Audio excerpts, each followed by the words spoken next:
No echo. Welcome to Decade Day. Hello. Hello.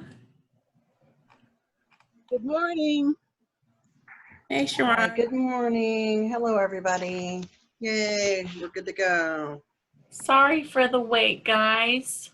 Just finishing up some last minute things, but I'm so excited to see all your faces this morning. I'm looking for April. There she is. Hello. Hi. Great, good. I'm glad she's there. That's wonderful. Awesome.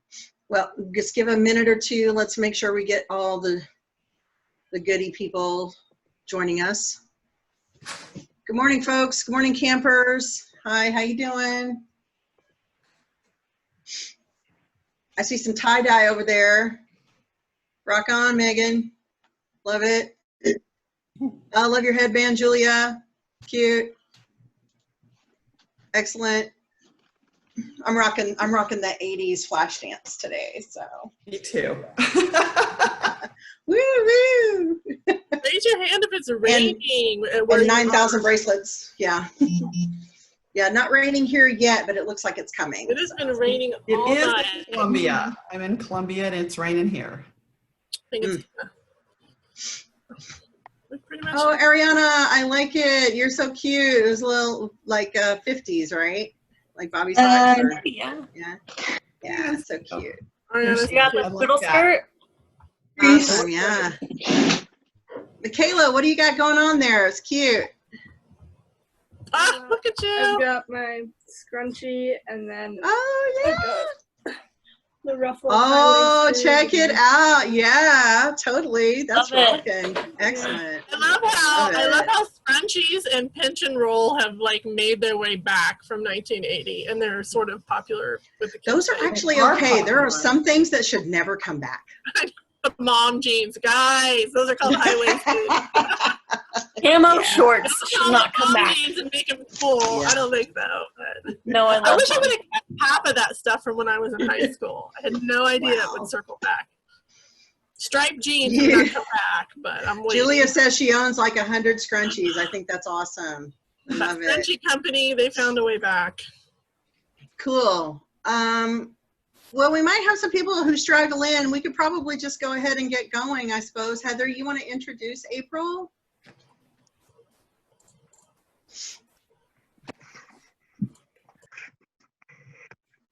Oops, we lost Trish. Sorry. Sure. We have April, and April, you'll have to introduce the other therapists that are here with you, but she is what we consider a speech language pathologist. So she does speech therapy. And then I believe she has a couple of other therapists that were planning to join her also. They work in a town called Monette, Missouri, and they are usually speakers at our live camp there at Cox Monette Hospital. So they have graciously agreed to go virtual with us this summer. So we're very excited to have them. And let us know if you need anything, April. Otherwise, I'll let you have the floor. Okay, can you hear me okay? Yes, I hear you just fine.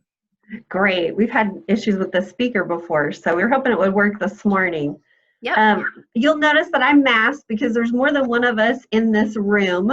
We'll briefly demask so you can see our identity. But as you said, my name is April Bailey, and I'm one of the speech language pathologists here. And I'd like to introduce Callie Carr. She's one of our physical therapists. Hi, I'm Callie. I'm PT. And then I also have Sherry Sorrell, and she's one of our occupational therapists. Hello, I'm Sherry, occupational therapist. So we were prepared to do some short presentations for you. We prepared for like 15 minutes apiece. So we've kind of have it segmented where I would go first. They thought they were going to be late, but they weren't, so that was good. As she said, my formal title is speech language pathologist, and you're also may refer to as a speech therapist. That's kind of the generic term. But a lot of times when I do this in the live setting, a lot of the students are very interested in our education and what's required for for me to do this job. So of course you have to graduate high school, and then you also have to obtain your undergraduate degree. I believe there's 5 or 6 universities in Missouri that offer that. And then you also have to achieve your master's degree at one of those universities. So you can do a little research online and see which universities offer it. It's called, the degree is Communication Sciences and Disorders. And then after you graduate, there's a brief period of time that you're supervised by another therapist in order to achieve your full certification. It's called the Certificate of Clinical Competency. And that's given by our national organization. It's called ASHA, American Speech Language Pathology, or American Speech Language Hearing Association. So that's the education in a nutshell. So it does take 6 years, but it is well worth it. I was on the ASHA website this morning, our national organization, and I actually found some really good information about our career. Some things I didn't even know, actually. Apparently, it's the #1 best healthcare job, or not the #1, the #6 best healthcare job, according to U.S. News and World Report. So that was something I didn't even know. And apparently, it's the #6 highest paying job for individuals that work fewer than 40 hours. So those are all good news if you're interested in our profession. So just to give you kind of an overview of what a speech language pathologist does on a daily basis, we do work with kids and adults. Some of us do the kids and adults on the same day. Some of us specialize. So the field really is something that is very diverse. If you want to just work with children, you can pick a place such as a school to work. Or if you're more interested in the medical setting, you could work at an outpatient clinic or a hospital. A lot of our therapists are actually working with the COVID-19 patients after they're having some difficulty after having to be on those ventilators. So that often causes swallowing problems, which we work on. We also work on speech, making your sounds correctly for those little kids. If someone has a stroke, a lot of times they will have some slurred speech or difficulty talking, finding their words. There's just a lot of things that we work on. Does anybody have any questions yet?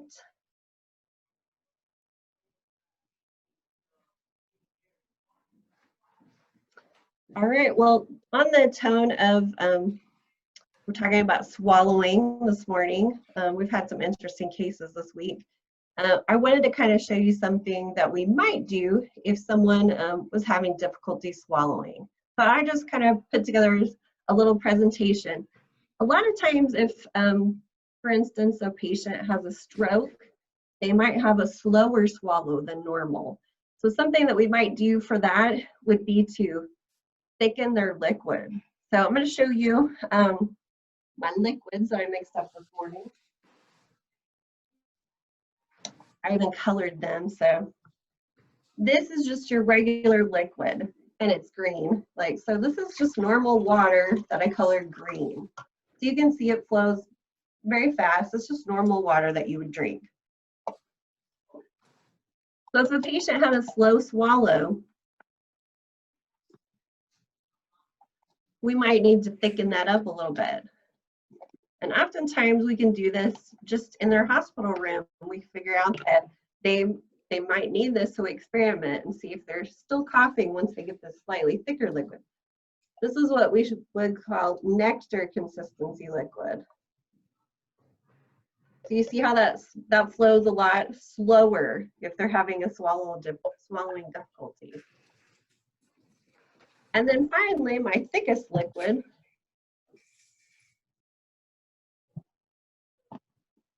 Sometimes when they sit, they get even more thick, but this is supposed to be honey consistency. See how chunky that is? That's pretty close to honey. It might be a little bit thicker since it's sat for a little bit. But that just kind of demonstrates something that we might do. There's also a lot of different exercises that we could do to strengthen the muscles in your throat for the swallowing. Another little thing I wanted to show you guys this morning that I might use in swallowing therapy or possibly speech therapy too. I don't know if you are aware, but the tongue is very important for swallowing. It starts your swallow. And it also is very important for speech, of course. It makes a lot of your speech sounds. So I'm trying to connect my connector here. This little gadget here is called the IOP. It stands for Iowa Oral Performance Instrument. And this little gadget will actually measure your tongue strength. I'm seeing a message from someone there. If that's a question, I can answer it here in a minute. So I just kind of wanted to show you guys this morning. This little bulb here is what I'm going to put in my mouth. And it's going to show me what my tongue strength is this morning. So I'm going to just stick it in here.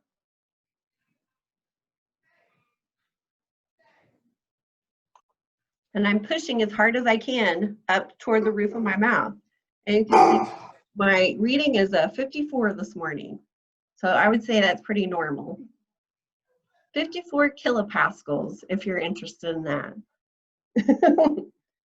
And also has a measurement where you can work on your tongue endurance. So if I want to push on this and try to maintain that pressure, I can see how long that I can keep it in the green section. These little lights light up and I can see the green. I'll know I'm doing well. And that gives the patient feedback on how well they're doing. All right, does anyone have any questions? We have some questions on the chat. One of them says, do you work with kids that have cleft palate? Yes, of course. Most of the time, by the time they get to us, their cleft palate is repaired. But I have actually worked with babies also before their repair. Speech therapists also work on feeding or eating skills with infants.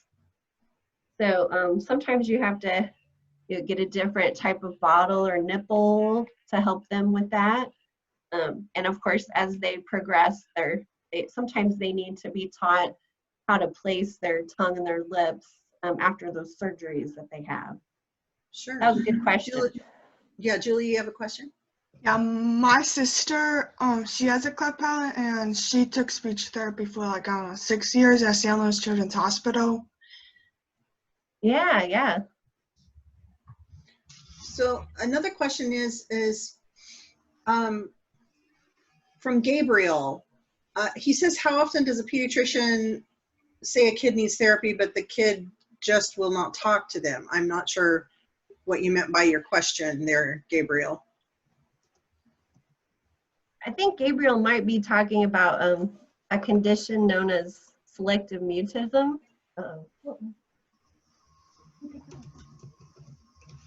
Do you want to clarify, Gabriel, what you meant by your question, hon?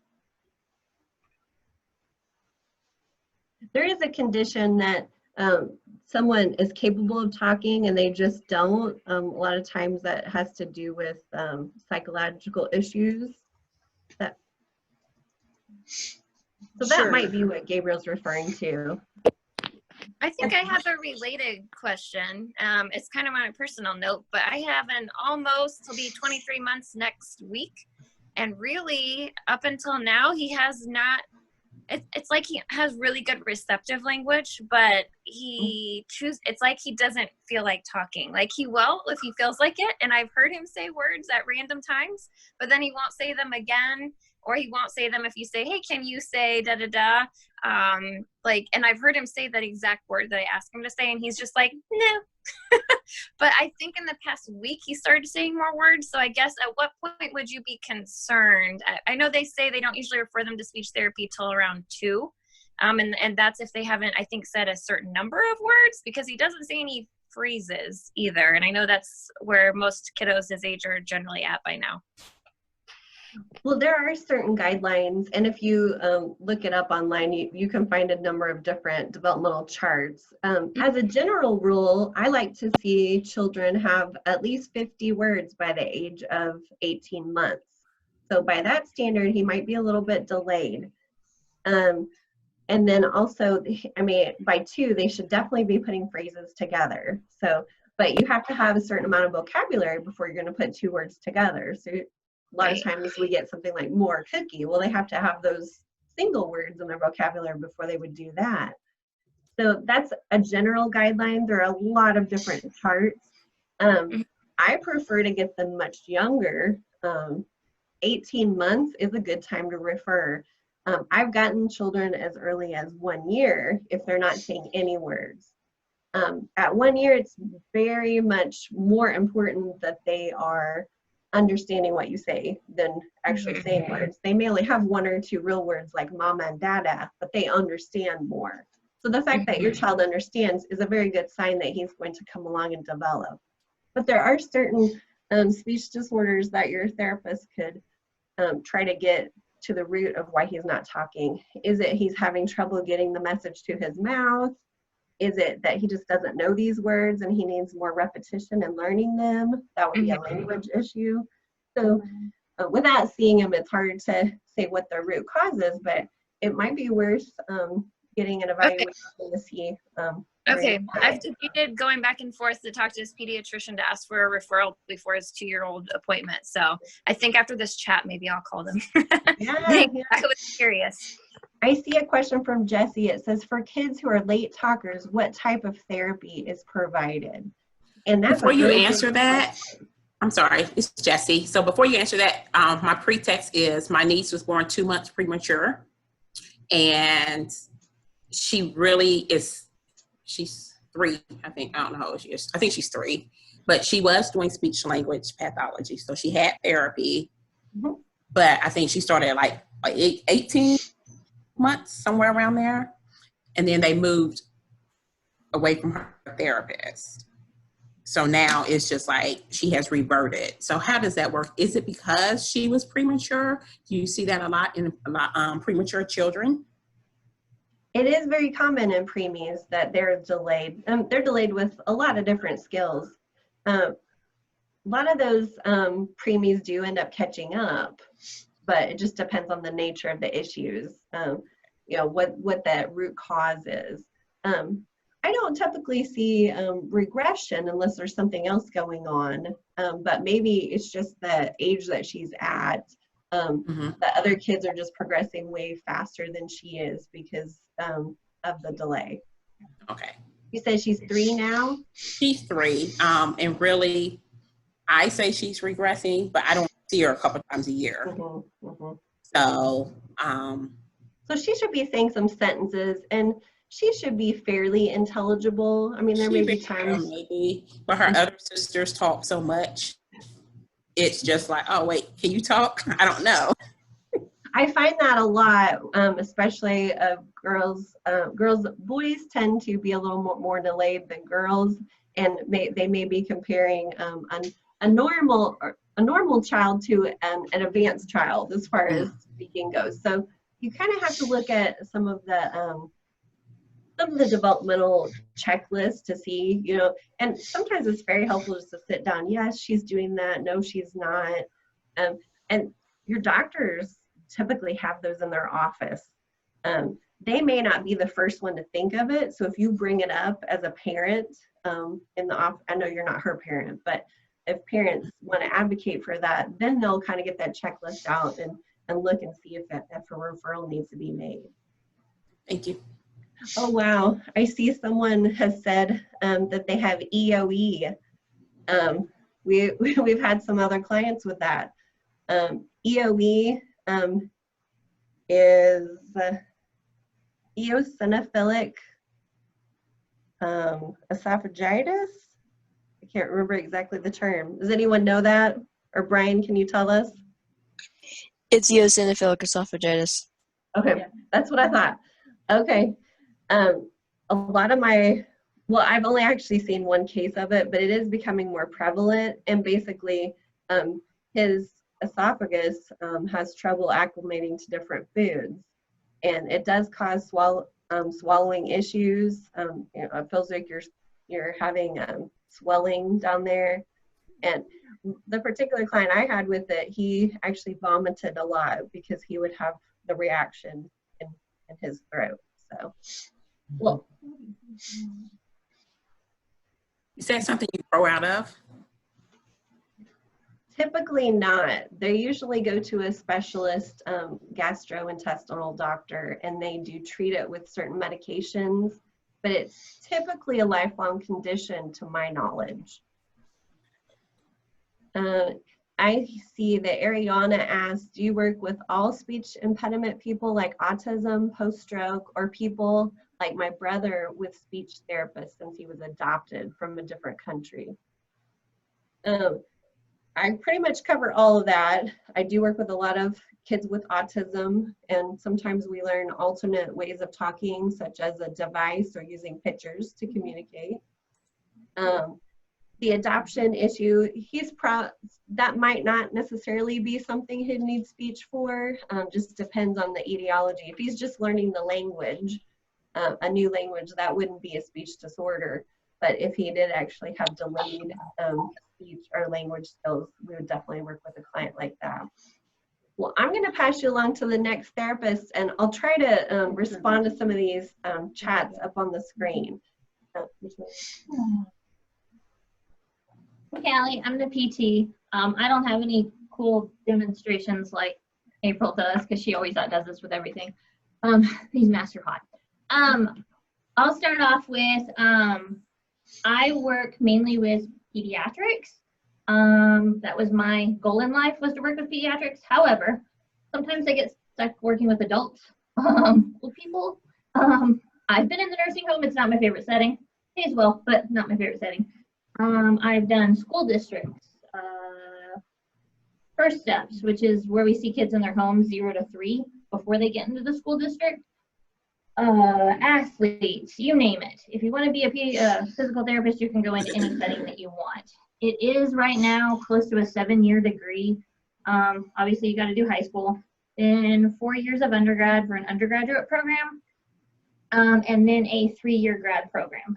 There are a couple of schools out there that have kind of a transitional program to undergrad through grad school, and it's all one big program. I did not do that. There are several programs in the state of Missouri. SLU has one, Rockhurst, Maryville, MU, SBU, and Missouri State last time I knew. So there's at least probably 6 programs in the state of Missouri. When I applied to be in the program, there was something like 150 to 200 applicants per class, and they would only take 30. Now there's something like 400 per class, and they're still only taking between 30 and 45 most programs. Some programs are up to 50. So it's really competitive to get in. So there's that, but it's very well worth it. I love my job. I love working with the kids. I'll tell you, I do get hit, bit, punched. It does happen because you do work with a lot of kids with autism or special needs. And then there's just the little sweet kids too. We work from anywhere with kids with Down syndrome to cerebral palsy, to autism, to just developmental delay, to the premature babies that just haven't caught up yet.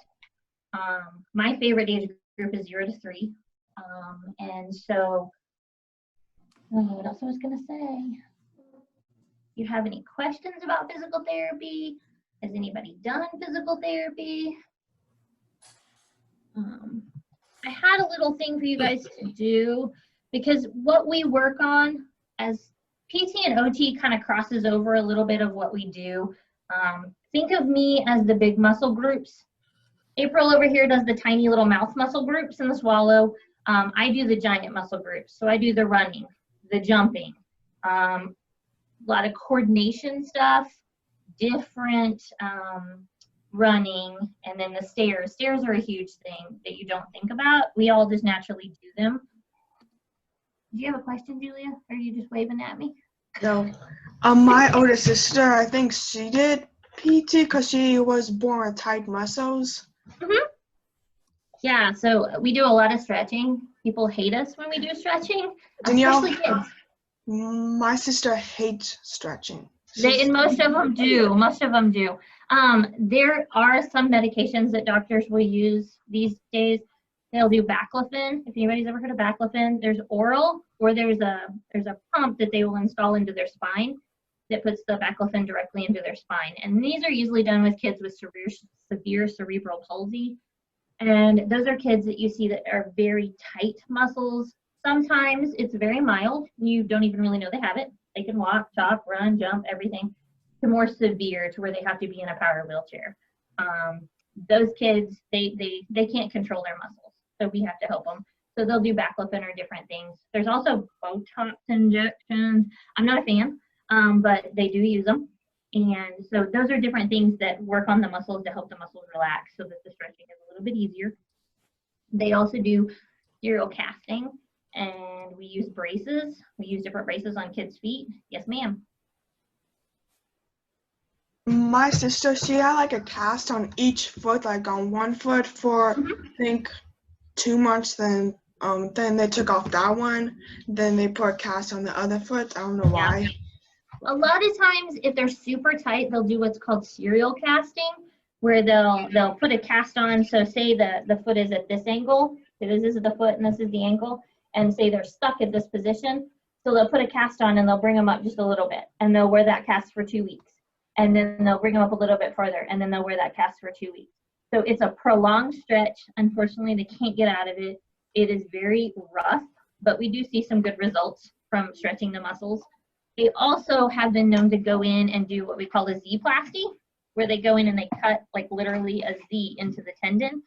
They don't completely cut the tendon, but it cuts just enough fibers to allow that muscle to relax, and then we can get a better stretch. But we do a lot of stretching, and they don't love it. Somebody. I know that there's some shoes that have like a squeaker at the end of the shoe. There are. My sister had that and was super annoying. Was your sister a toe walker? Did she walk up on her toes? Yes, it was annoying. Yeah. Toe walking is me and toe walking, we don't get along. We get so many kids with toe walking. There's several reasons. One can be that tightness in the ankle. Sometimes the kids have sensory issues, which is Jerry's area of expertise back here. She does a lot of sensory stuff. So that doesn't feel good on the bottom of their feet. So they go up on their toes to get away from that sensation. And then another reason is they have no clue why, basically. That's what they tell us. So we have to do different things to keep them down. We want that pressure through those heels. So sometimes we use the braces. Sometimes we use the squeaker shoes, especially with the little kids, because they love to hear it squeak. So if we add the squeaker to the shoes, and as they're walking, they love to hear that input.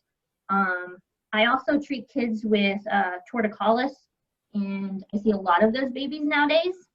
Since we have gone to the Back to Sleep program, I see tons and tons and tons of kids with torticollis. And basically what that is, I don't know if you can see my neck, but this muscle here, basically what happens is it gets tight. So it comes up and it attaches behind the ear and down at the collarbone, and it pulls them like this.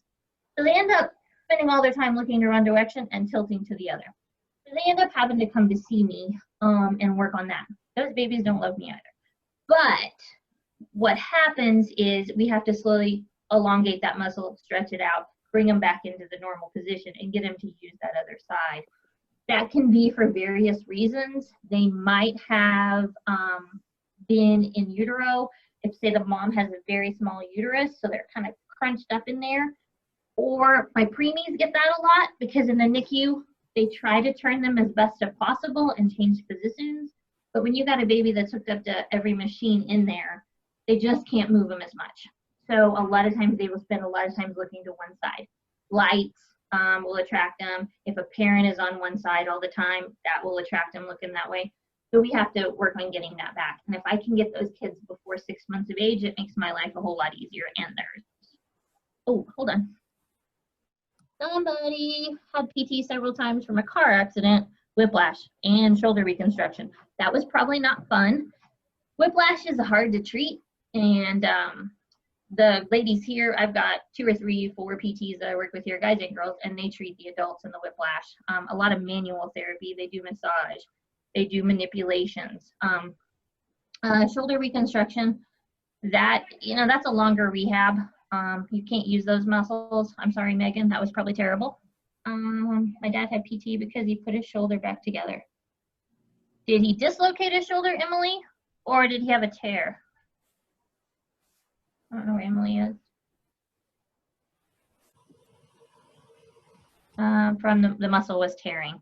That happens a lot, especially someone who does a lot of repetitive work over and over, especially if you work in a factory. We see tons of that with factory workers that are competitively doing the same motion over and over again.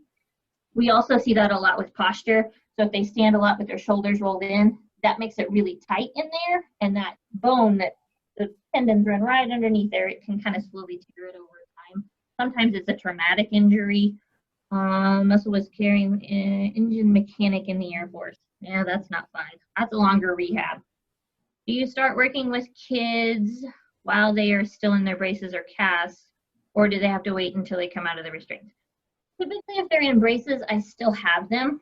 And honestly, typically, if they're in casts, I still have them. I don't work on the range of motion at that point, but a lot of times I'm still working on leg strength, core strength, different things like that while they're in the braces and the cast. Hold on, I lost my spot. I have seen some babies with a helmet on. You know what that is. Yes, I do. The helmet goes a lot with the torticollis because with the torticollis, what happens in torticollis? Wow, sorry. You have a fissure, what we call a fissure, where babies are born right through here and right through here. The skull is not fused. Okay, that's how they can be born through that tiny small canal. So over time, this fuses by the age of 1. So if you take a baby who is not turning his head to both sides and he's only laying on one side, so if she's only laying on the right side, what happens is this side of the head becomes flat because those aren't fused. This all kind of shifts forward, and honestly, you can see the ears shift forward. I've seen them forward as far as an inch. I've seen the forehead and the cheek move forward, and you really don't see it a whole lot unless you look down from the top. But what the helmet does is it goes in and puts pressure on the opposing side and rounds that head back out. And they have to wear that poor thing 23 hours a day, 7 days a week. It only comes off for showers. Not all babies tolerate it. In the summer, it's very hot.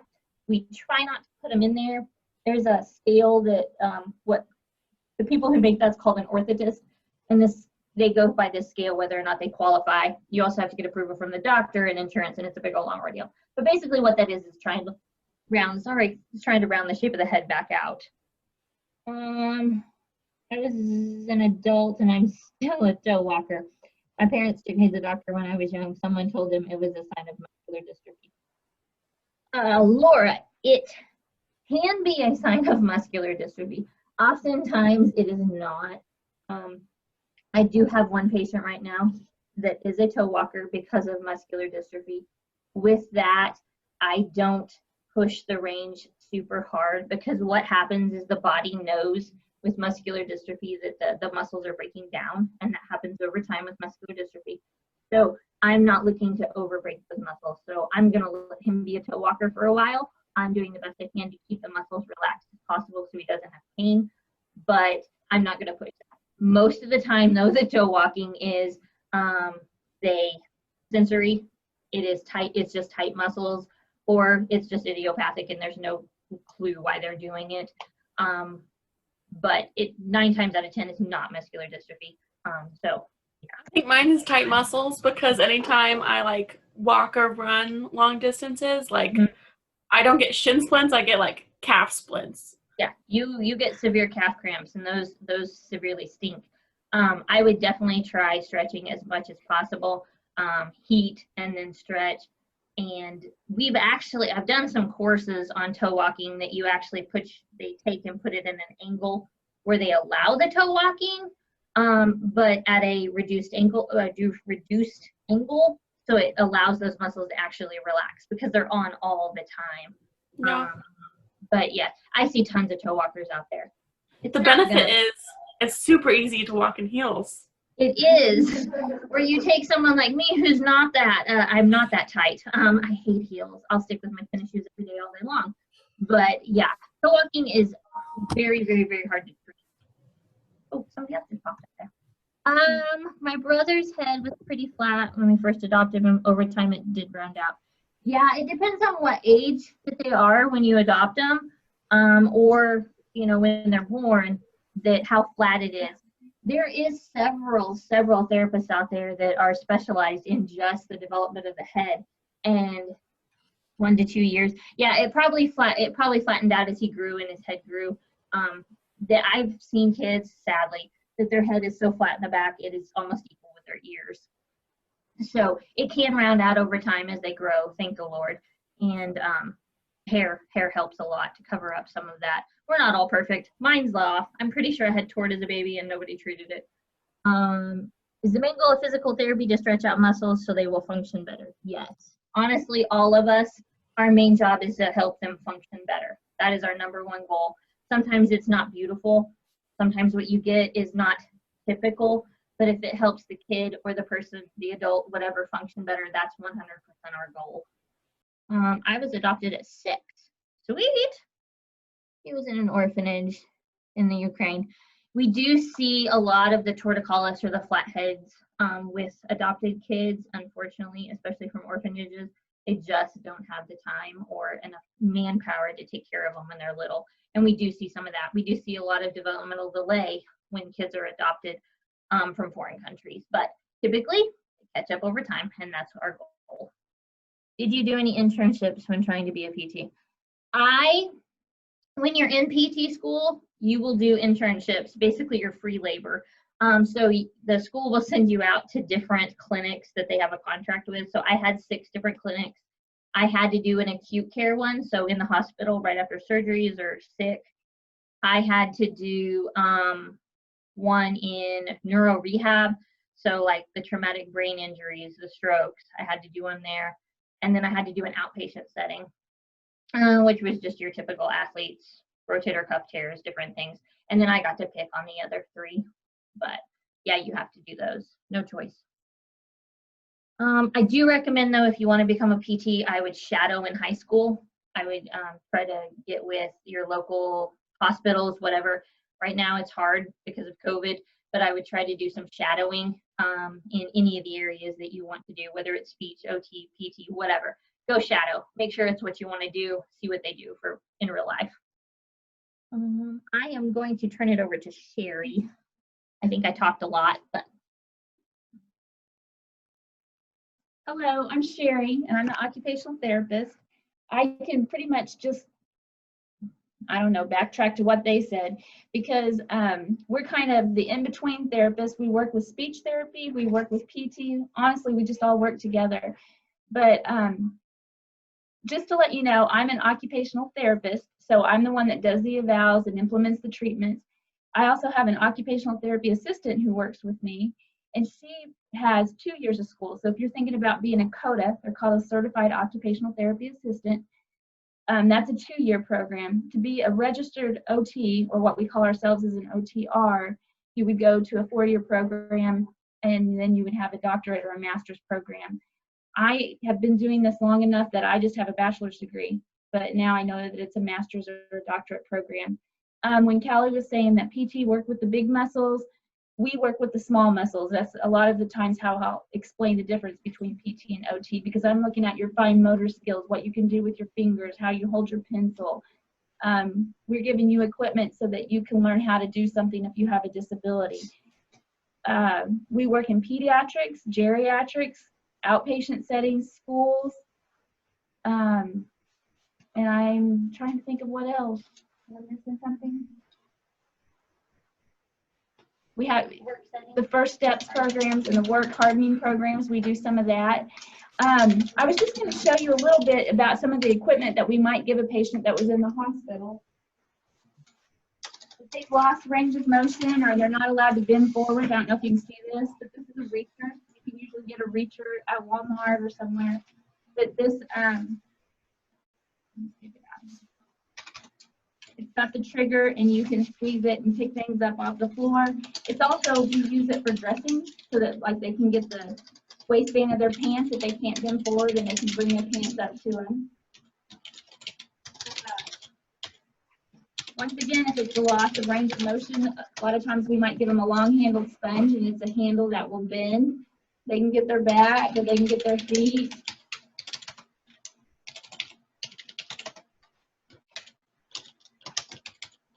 Things such as a long-handled shoehorn. These are what they use to help get their shoes on if they're unable to bend forward. And we have a sock aid where you can put the sock on and then pull it up, and it has ropes.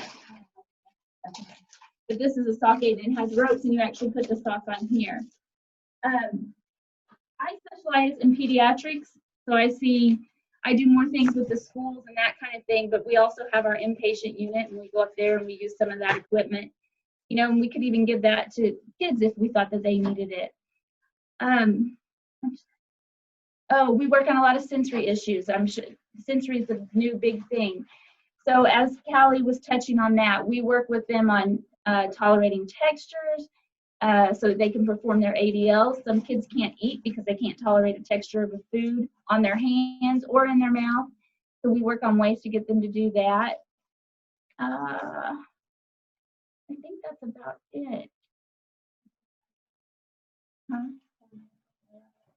Yeah, we work on coordination and vision in the school setting and in the outpatient setting, and that just all ties together. OT likes to be a holistic approach, so we think that we work on everything. So, do you guys have any questions?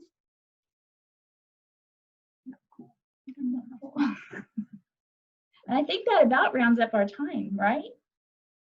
So there we are. Hey, I have one question. How do you know if a child has sensory issues, especially in regards to the texture of different foods, or if they just picky kids, or if they really cannot tolerate it? That's a good question. There's a lot of different things, but like we've had children who can't tolerate even touching that food, and they may gag. And so like if they're gagging and they can't get it in their mouth, that's usually a sign that there's some sensory issues as well. But that's where like April and I will work together and kind of solve what it is. Is it a problem with the throat and the mouth getting it down, or is it something that's, you know, that they just can't tolerate the texture of that food? Yeah, if they're not going to touch it, they're probably not going to eat it, is what we've been finding. And then in those cases, we just try to introduce them to textures that they can play with and get their hands and feet in, and, you know, yeah, which babies get messy. So anyway, that's one of the things that we do. Does that answer your question a little bit? Yes, thank you. So I just wanted to review can you guys hear me okay? Yes. Oh, cool. Okay. You guys talked about like how long you needed to go to school for each one. So could we review that really quick? Like for speech language pathology, I kind of heard that it was like 6 years before you start getting into the workforce. Physical therapy is 7 years. And then you said OT with when you would have to go in now would be 7 years, 6 to 7 years? 7 years, yeah. And then you said something about a CODA. What is CODA? What is that again? CODA is a Certified Occupational Therapy Assistant, and that's a 2-year program. So whereas I can write the evaluations and come up with the goals, she just works from my plan. So she carries out treatment plans. Okay, great. So am I correct with the speech language pathology 6 years and physical therapy 7?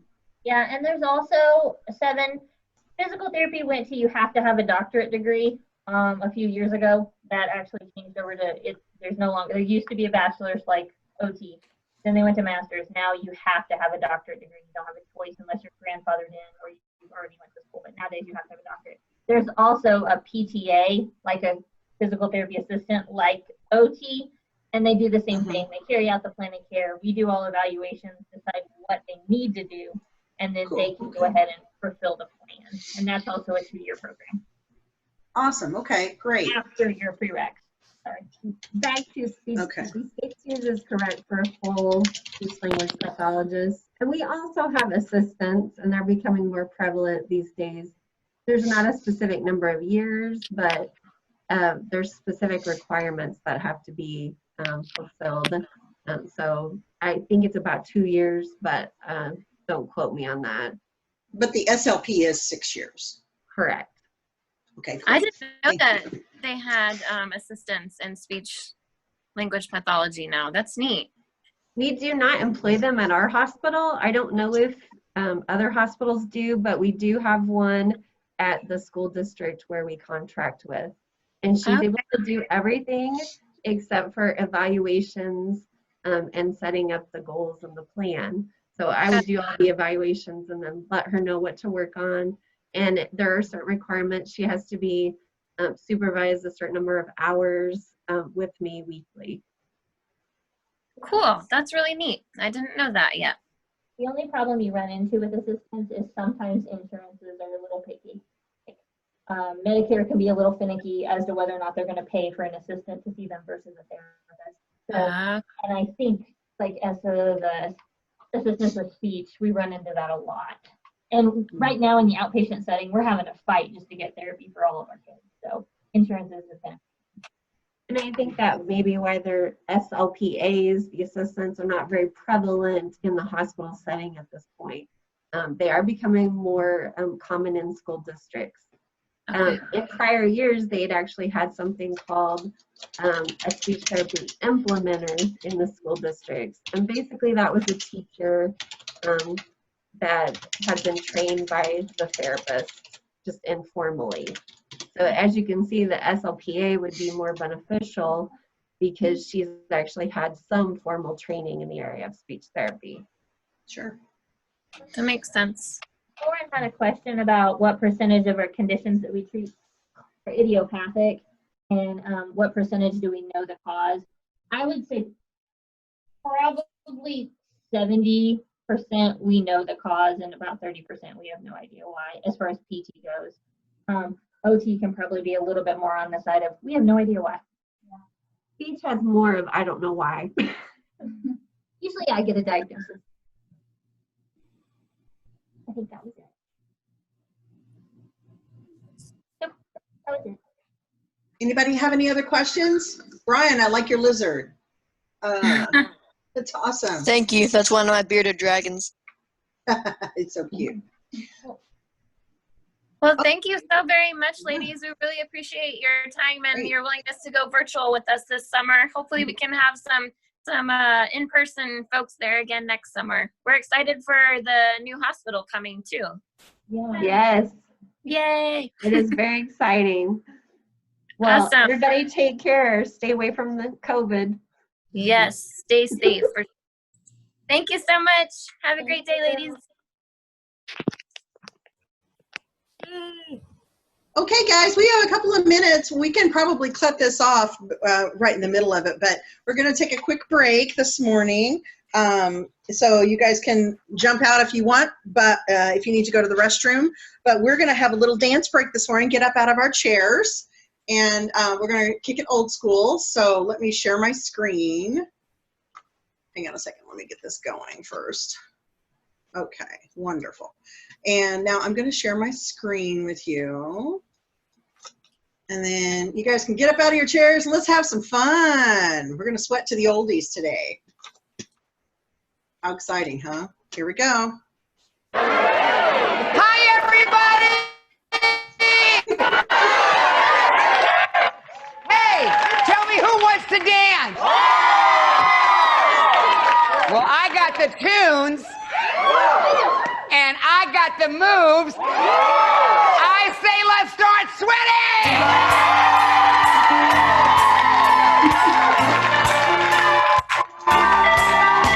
Are you ready to work out?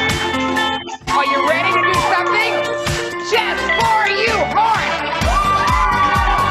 2, there's 8 horns. 3, 4, you got 4 more. 5, that's it. 6, we're sweating again. 7, 8, now scoot. And clap. Here we go. 1, 2, 3, 4, 5, 6, 7, 8.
body up. 2 more.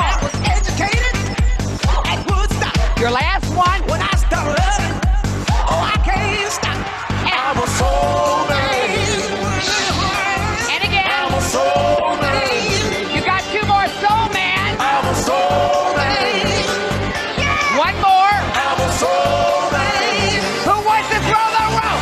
Just throw the rope. Yeah. Do it again. And pull it in. 1 more time. Last time.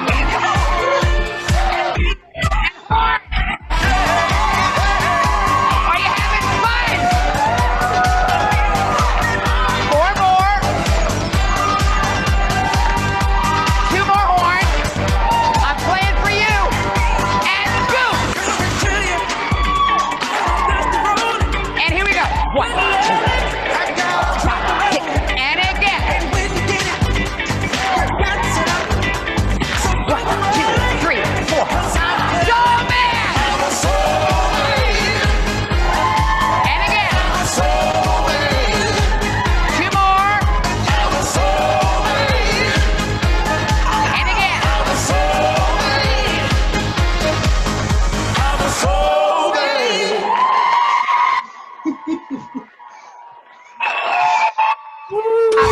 We're gonna warm up now and throw the dice. Get there. That's hilarious that they're wearing like button-down shirts and like polos and vests and jeans. I know. That was so cool. Oh my gosh, I'm out of breath. It's to prove you can exercise anytime, anywhere. In anything. Yes. In Hey, any Laura, clothing. you're in a Yes. button-up shirt. Laura, you were getting down.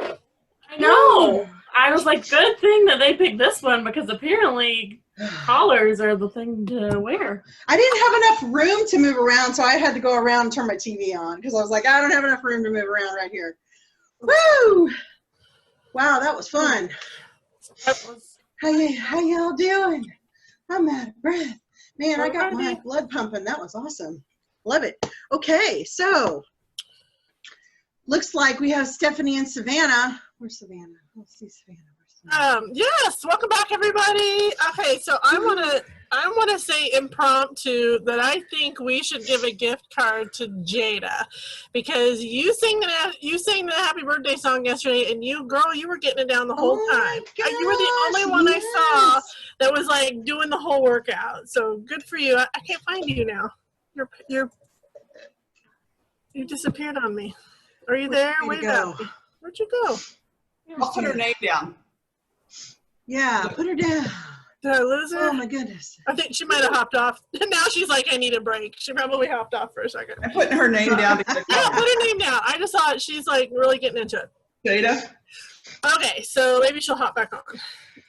Okay, so Savannah, and where's Savannah? Are you on? I am right here. Hello, Oh, there you are. everyone. Everybody keeps like moving their face, so I can't keep track. So we only have 30 minutes. This is going to go really quick. Savannah and I are going to touch base a little bit on social media, some of the good stuff, the bad stuff, things that you just kind of need to take into consideration. We've got kind of a fun little Jeopardy type activity we're going to use for that format, a couple of small videos, but I think we're going to ask a couple questions first. Here comes Jada. Jada's back in the group Jada, now. She's where'd getting you ready go? to connect. She got back in. She's in now. And make sure everybody puts their cameras back on so we can see you. And we're going to be asking you to like thumbs up, thumbs down, wave your hand. So make sure you can kind of access your laptop. So real quick, Jada, you won a gift card because we decided that yesterday you were singing the happy birthday song. You've been doing the dances and you were like the only one. So we kind of decided yesterday, we were like, you need to get a gift card. So congratulations. Thank you. Yay, we appreciate you getting rocking and rolling with Richard Simmons there. Okay, so what was our first question we were going to ask, Savannah? How many of you use social media? Raise your hand. Hands up reaction. Thumbs up. Thumbs up. Oh, okay. Or you can use your little clap sign, whatever. Okay. Yeah. Can everybody see the little reactions button where you can do a thumbs up, that kind of stuff, clap? Okay. Raise your hand if you do not use social, well, you got to give it a second. It's going to everybody's going to disappear. Raise your hand if you do not use social media at all. You have no, Julia, Lauren. Oh, goodness, there's a couple of you. Yeah, and I'm not saying you're crazy. I think that's actually smart. I want social media so bad, but my mom's like, you can't have social media. It'll drive you crazy, so wait as long as you can. So I think that's great. So we have a couple that aren't even using it. So this will actually prepare you for when you do get on that kind of social media. Let's see. And then if you are doing social media, just in the chat box, what is the one platform you feel like you're on the most? Wait, actually, I do have one social media, but I'm not ever on it, really. Okay.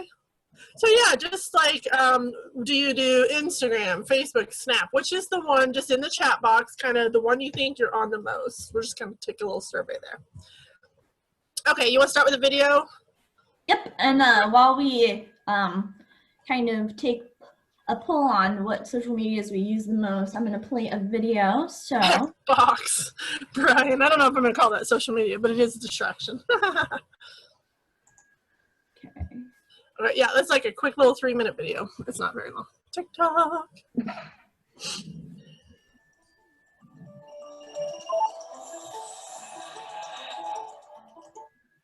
Is the video sharing? Yeah. Okay, cool. Push play. Yep. Everybody see it?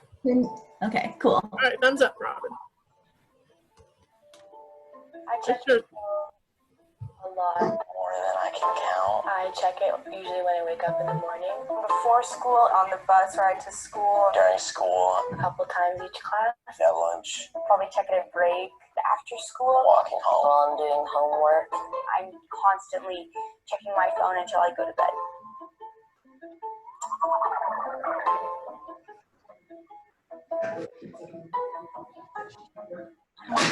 So she came into the office and then she was lonely and everybody else. I have definitely been emotionally affected by social media, maybe even depressed. But it's hard to say which causes what sometimes. Sometimes when I'm sad, I like to communicate with my friends on social media, and that really makes me feel less lonely. I never really feel depressed or anything like that. Just because there's always somebody to talk to and always somebody that's there for you. That's kind of a good thing about social media. On social media, you can talk to people, but like you can't really get your emotion across. I sometimes wish that it wasn't a thing, so I could just hang out with my friends and play basketball or do other things like that. After getting my phone in-person interactions, it's been replaced by text and call, FaceTime. Yeah, when I do my homework, my phone is normally next to me, and I definitely do check it, and sometimes I get sidetracked.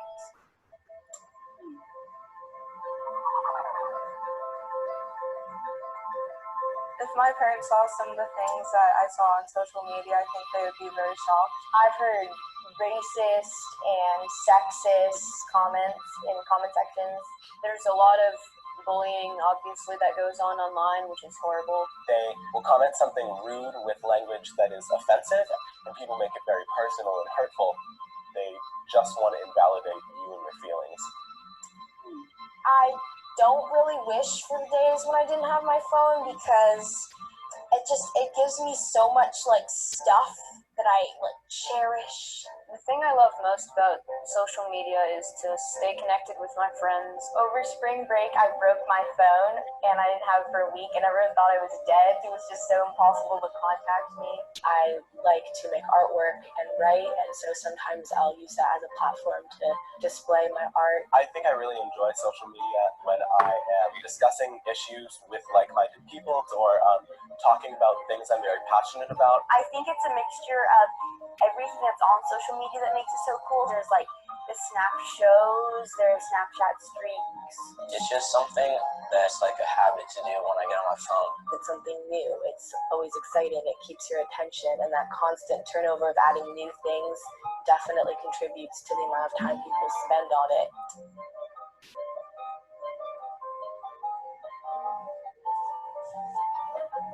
Okay. So did you guys hear or see any comments that were kind of relatable for you guys? Like, whoops, that's me. It's definitely not going away. So what we want to do, and there's some really good things about social media, some things that are a little more stressful, things just to keep in mind. We just wanted to touch base on this, just kind of, you know, as a reminder, just healthy ways to use it. So what we're going to do is kind of a Jeopardy. Has everybody seen Jeopardy? I know it's starting to get old school, but what we're going to do, I can't see, there we go.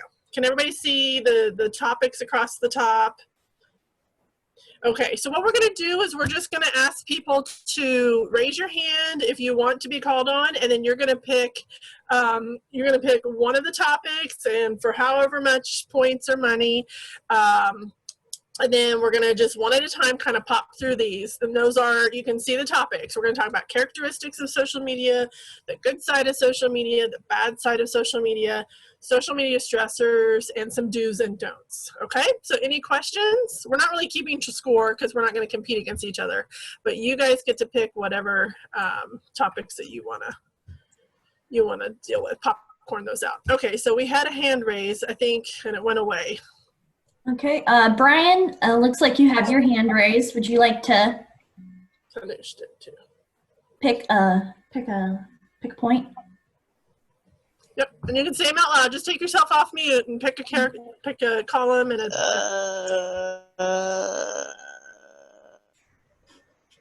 do's and don'ts. Do's and don'ts. What? 100, 200, 300? 500. All right, going big. Going for the big one right out the gate. Okay, so be the best version of you. This is actually a great one to start with or a great one to end with. What do you think this means? Don't be someone else on social media, just be you. Right. Go ahead and click the space bar. Savannah. Oh. So yeah, we do want to use social media for good. So you can do this by making sure the representation you have of yourself online is accurate and you're not exaggerating your life, and being honest with everyone, not promoting hate speech, not getting into Facebook arguments, even though it might be really tempting to sometimes. But also another way to be the best version of yourself on social media is also to check in with yourself. And if you feel like you're spending too much time on social media and it's getting in the way of schoolwork or your family time, then also just being aware and setting boundaries for yourself on social media as well. That can be helpful. All right. Back to the board. Thank you, Brian. Tanish, you had your hand up first and then it disappeared. Why don't you pick a topic? And whoever picks the topic, we're going to let you guys actually try to be the one that answers it. I couldn't tell if Brian was the one that did that or not. So Tanish. The good side of social media, 500. Good side. Okay, click on that one. And then tell us, what do you think this means? The good side is you can like promote like events that are like charity or like for charity or donate, like things like that. Awesome. Okay. Answer? Right, so you can organize to invite people. I think a lot of people have been using this lately for things like Black Lives Matter or just trying to be supportive. I know that on Facebook, which is what us old people use, there is a way now, a super easy feature when it's your birthday to tie that in with an organization and say, help Stephanie raise $200 for Boys and Girls Club and celebrate her birthday. So there's a lot of great ways for you guys to use social media platforms in the community. Okay, who's next? Oh, Arden, you had your hand up. Go ahead, Arden. Social media stressors for 500. Oof, go ahead. All right, what does this picture mean to you guys, or how do you feel? What do you think, Arden? I think it means like you're tied to your phone and you can't break away from it. So it's like controlling your daily life and the things that you do.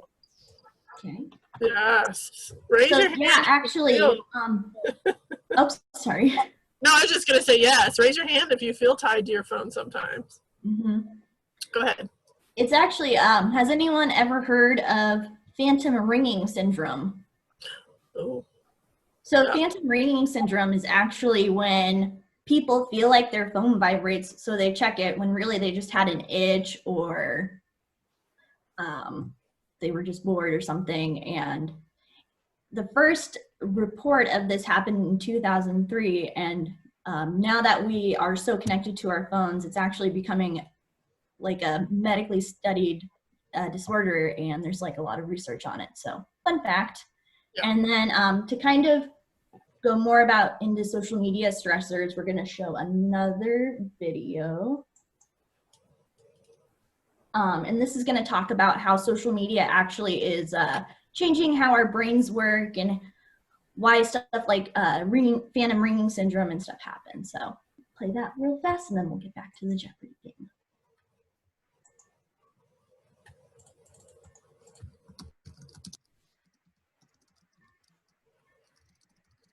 Media sites being used by 1/3 of the entire world, they've clearly had a major influence on society. But what about our bodies? Here are 5 crazy ways that social media and the internet are affecting your brain right now. Can't log off? Surprisingly, 5 to 10% of internet users are actually unable to control how much time they spend online. Though it's a psychological addiction as opposed to a substance addiction, brain scans of these people actually show a similar impairment of regions that those with drug dependence have. Specifically, there's a clear degradation of white matter in the regions that control emotional processing, attention, and decision-making. Because social media provides immediate rewards with very little effort required, your brain begins to rewire itself, making you desire these stimulations. And you begin to crave more of this neurological excitement after each interaction. Sounds a little like a drug, right? We also see a shift when looking at multitasking. You might think that those who use social media or constantly switch between work and websites are better at multitasking, but studies have found that when comparing heavy media users to others, they perform much worse during task switching tests. Increased multitasking online reduces your brain's ability to filter out interferences and can even make it harder for your brain to commit information to memory. Like when your phone buzzes in the middle of productive work. Or wait, did it even buzz? Phantom vibration syndrome is a relatively new psychological phenomenon where you think you felt your phone go off, but it didn't. In one study, 89% of test subjects said they experienced this at least once every 2 weeks. It would seem that our brains now perceive an itch as an actual vibration from our phone. As crazy as it seems, technology has begun to rewire our nervous system, and our brains are being triggered in a way they never have before in history. Social media also triggers a release of dopamine, the feel-good chemical. Using MRI scans, scientists found that the reward centers in people's brains are much more active when they're talking about their own views as opposed to listening to others. Not so surprising, we all love talking about ourselves, right? But it turns out that while 30 to 40% of face-to-face conversations involve communicating our own experiences, around 80% of social media communication is self-involved. The same part of your brain related to orgasms, motivation, and love are stimulated by your social media use. And even more so when you know you have an audience.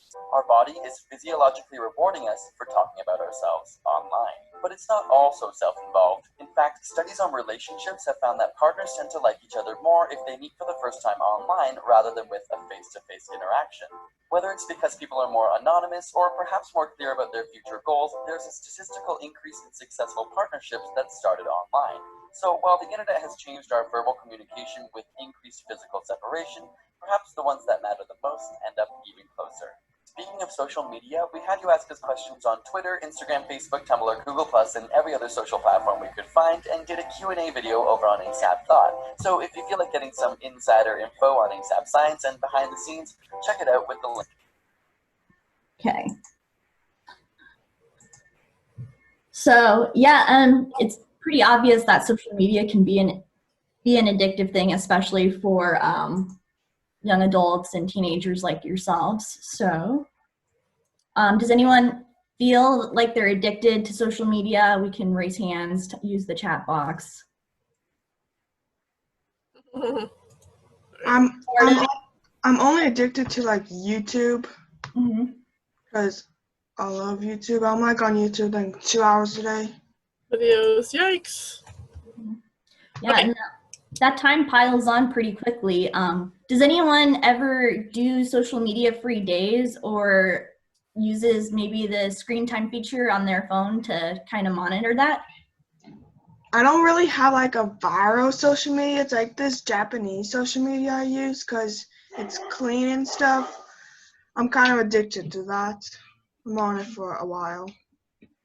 Yeah, so what are some ways that you guys think you could make social media more of a positive experience for you?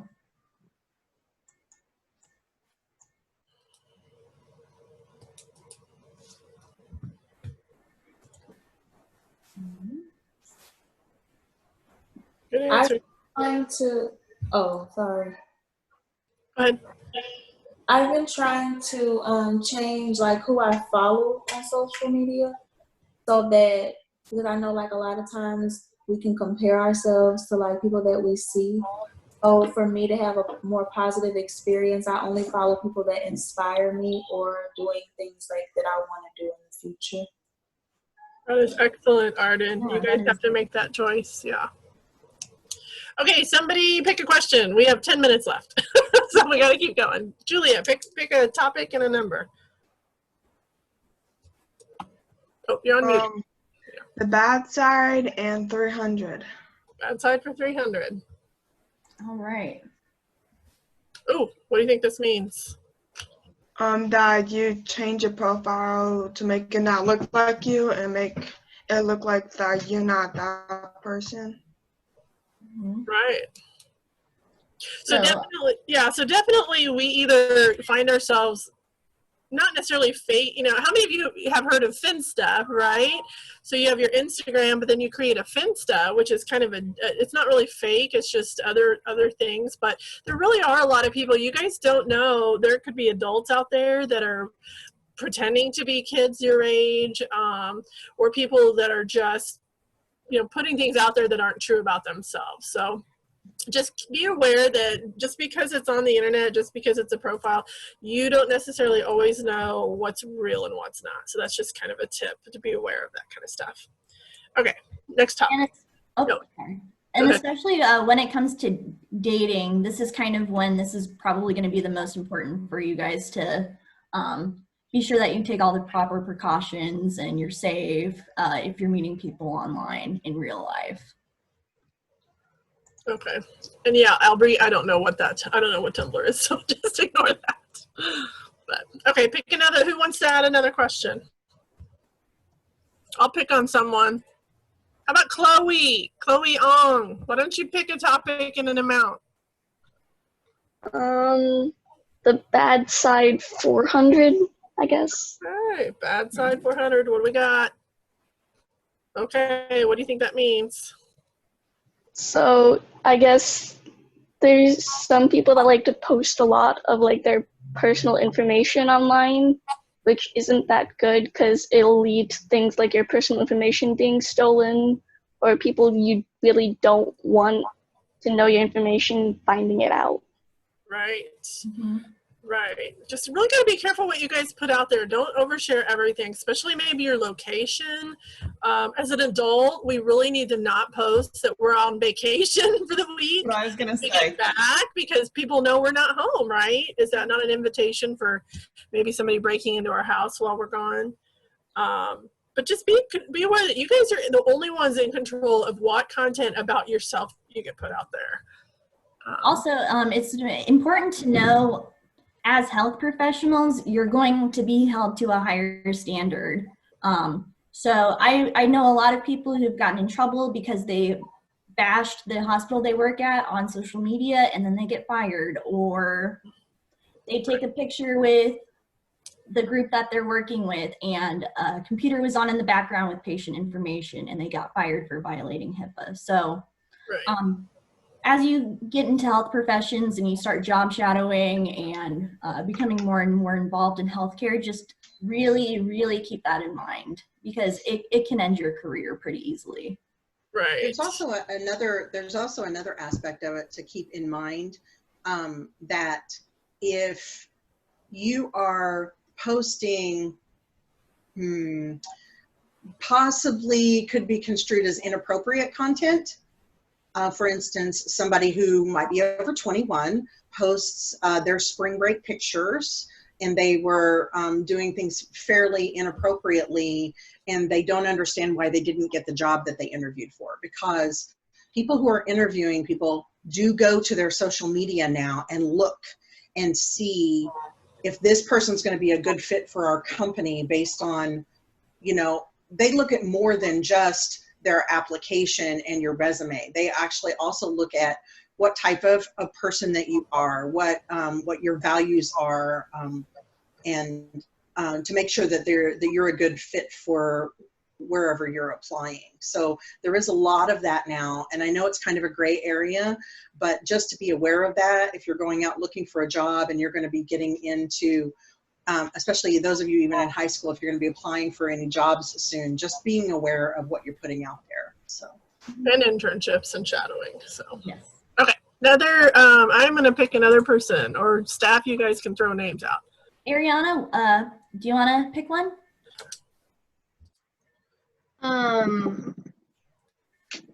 It's characteristics of social media 300. All right. Oh, that's a tough one. What do you think this means as far as a social media characteristic to you? I'm guessing that everyone is connected by the web. Mm-hmm. So, I guess what we're trying to say, with that connection and with the ability to connect with lots of people very quickly online, you have to be aware that everything you share on social media can be forwarded or shared with anyone. And then kind of a personal story with this one. My sister, she posted something to her Finsta. It was about going to a high school game and dressing up like this one school who they wanted to dress up like thugs to go to this school because they thought this school was like a lot of those kids at the school dealt drugs or something, which was not true, and it wasn't accurate information. And within 10 minutes of her posting it, it went viral. A lot of people in our community saw that, and she did get in a lot of trouble and had to really step up and apologize. So just be aware that a lot of the stuff that you say can come back to bite you, especially if it's controversial or mean, or even just a joke that was supposed to go to just your friend, just one friend. Okay, good one. Next, we have time for a few more. We're going to run out of time. So let's see, Fiona. I like that name. Do you want to pick a category? So I'm the next presenter, and I'm not quite sure. Thank you. Right. Well, I can't tell because people have their Zooms off. That's all right. You can pick one if you want. No, it's okay. You finish. I'm pulling up my things so that I'm ready. You keep working. All right. How about Aubrey? Have you done one yet? I'll get you up off that couch, girl. You pick a category.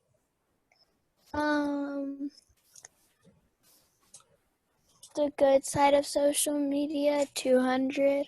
Okay. What do you think this means related to good things? This is kind of a tough one.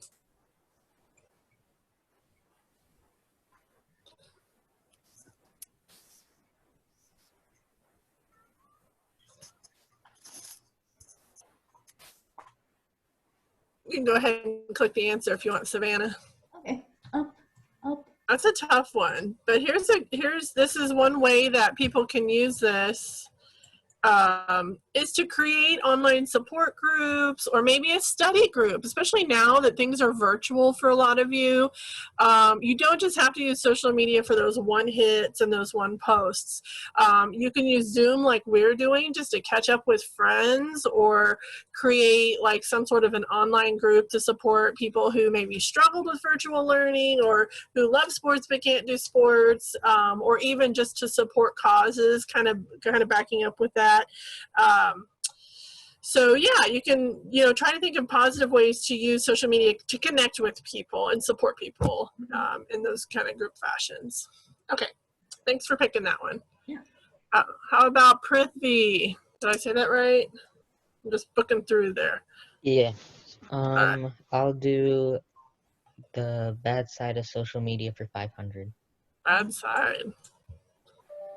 Big one. Oh, what do you think this one's about? What's a bad part of social media?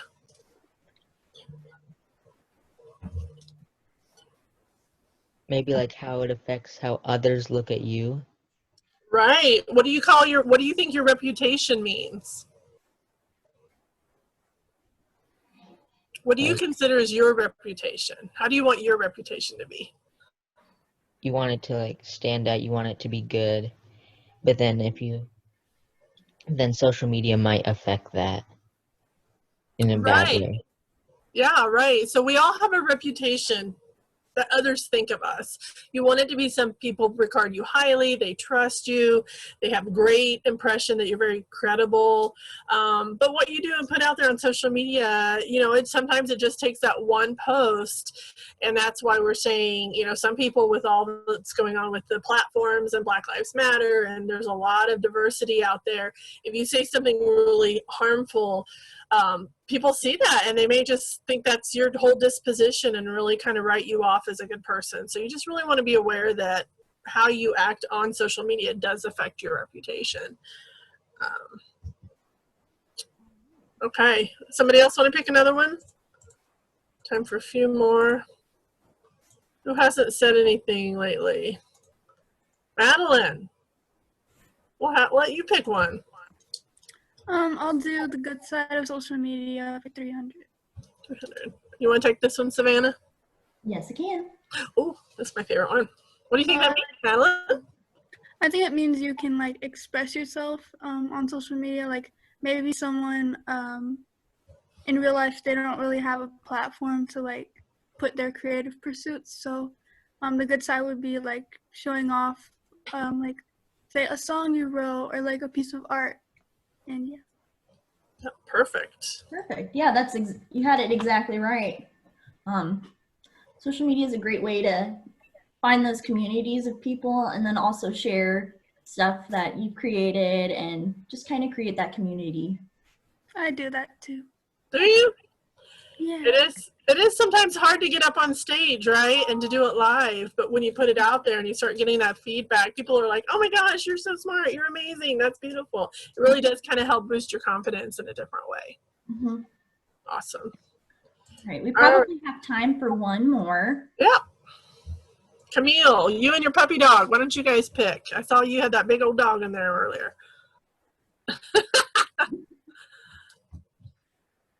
You guys pick a topic and a number. Do's and don'ts 400. Okay, do's and don'ts. I laughed because my daughter looked at this and said, don't make a duck face, but that wasn't really the answer. What do you think? What do you think? Maybe take a guess. I'm gonna pick it. You I picked it. Well, you got to work with me. I know. Don't. Maybe your other friends don't need to post on social media. What do you think? Take a guess. Don't. Maybe your other friends don't want me to put it on social media. That's actually a good one. Making sure that you don't post something. So for this one, it's really important just to know that don't post any personal information. Don't post. Oh, am I cutting out? Nope, you're good. Okay. Oh. Yeah, like make sure that when you post pictures, you're going to be responsible for them. So don't post any pictures that you don't like, that you think aren't good. But what were you going to say, Savannah? Oh, I was just going to say, yeah, just make sure that you realize everything's permanent. And social media blunders can happen to anyone. It can happen to someone who has their PhD. It can happen to someone who never went to school ever. So it's just really important to always be cautious and always make sure that you think about what you post before you post it. If you think it might be kind of controversial, ask a friend, ask a parent, ask an adult if you should post it or not. I will also state for this one as well, when you're posting with other people, make sure you get their permission as well, because some people don't want to be posted. True. Yes. Okay. Well, we unfortunately don't have time to finish all of it, but hopefully you took away a few of the do's and don'ts, ways to use it for good, ways to make sure you've got, good reputation, people see you in a good light. And we'll, go on to our next topic. So thanks for everybody for participating. Yeah. Everybody that asked a question, I wrote down, I have 10 people that ask a question. Somebody give me, Trish, give me a number between 1 and 10.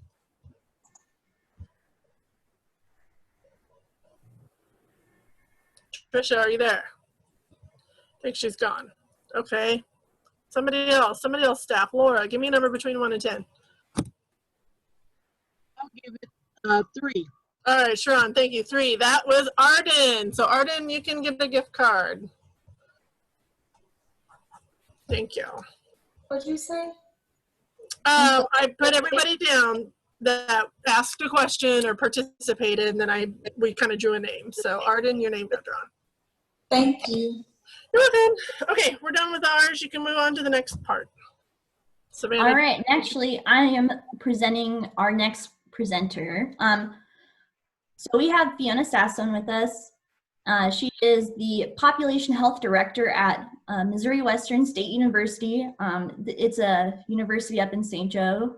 They have a PTA program, population health programs, health information management programs, as well as a nursing program. And they also offer pre-med as well. So it's a pretty good university. And Fiona is going to show us their new sim lab. So does anyone know what a sim lab is? Okay, so when you go to nursing school or med school, they don't let you practice on live patients right away, right? So they use these fake sim patients to simulate different scenarios that nurses and health professionals and doctors will face during their work week. So that's kind of the purpose of that. And Fiona, I'll kind of just let you take it away from here. That sounds great, Savannah. I don't know, are you going to make me the presenter so I can share? You can. You can share your screen. I can now? Mm-hmm. Okay, great, wonderful. Well, thank you all so much for having me. I really appreciate it. I am excited to be here today and talk to you about Missouri Western and a little bit more about our programs and give you a virtual sim lab. So I am going to start presenting a virtual sim lab overview. So let's see, can you see my presentation now? Am I good? Yep. Okay, great. So like Savannah said, I'm Fiona.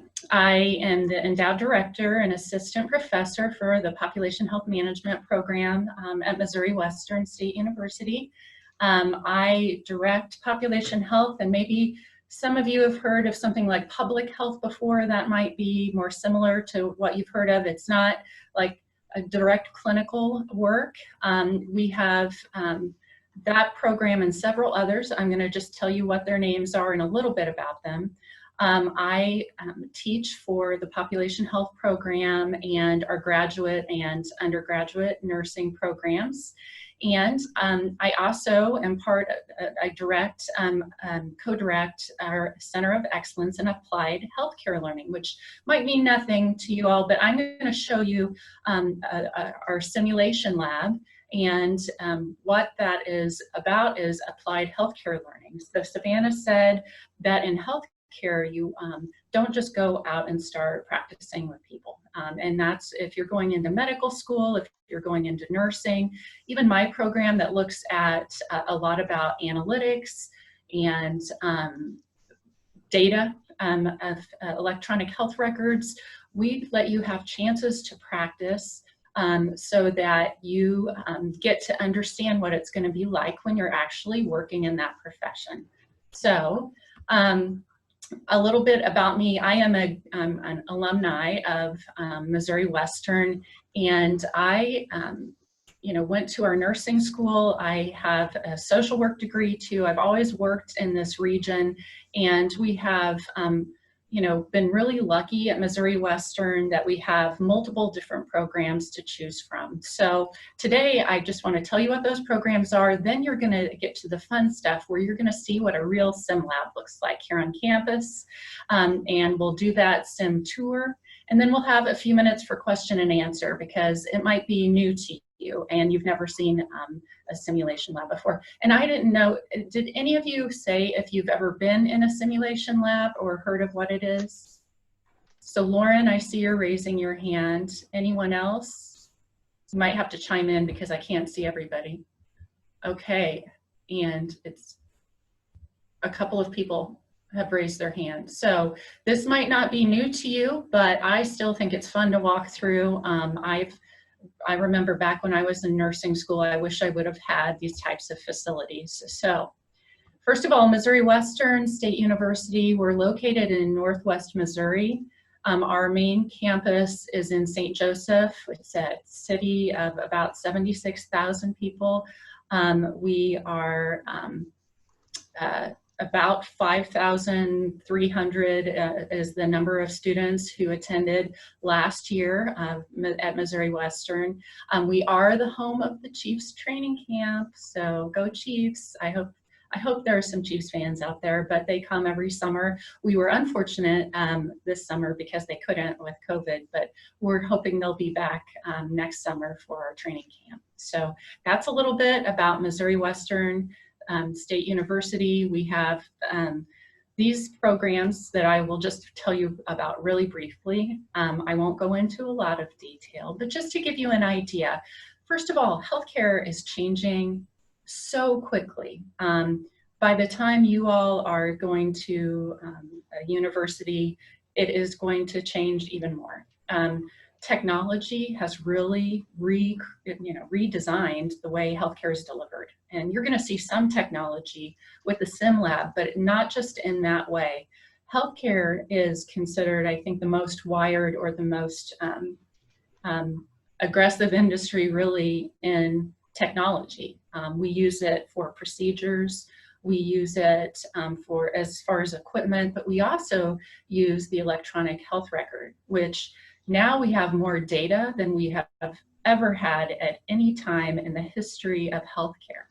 And so we've got to figure out kind of how do we use that information and data and make it easier for doctors and nurses and keep communities well. So we have a nursing program, that's that direct clinical piece. There's a physical therapy assistant program, that's a 2-year degree.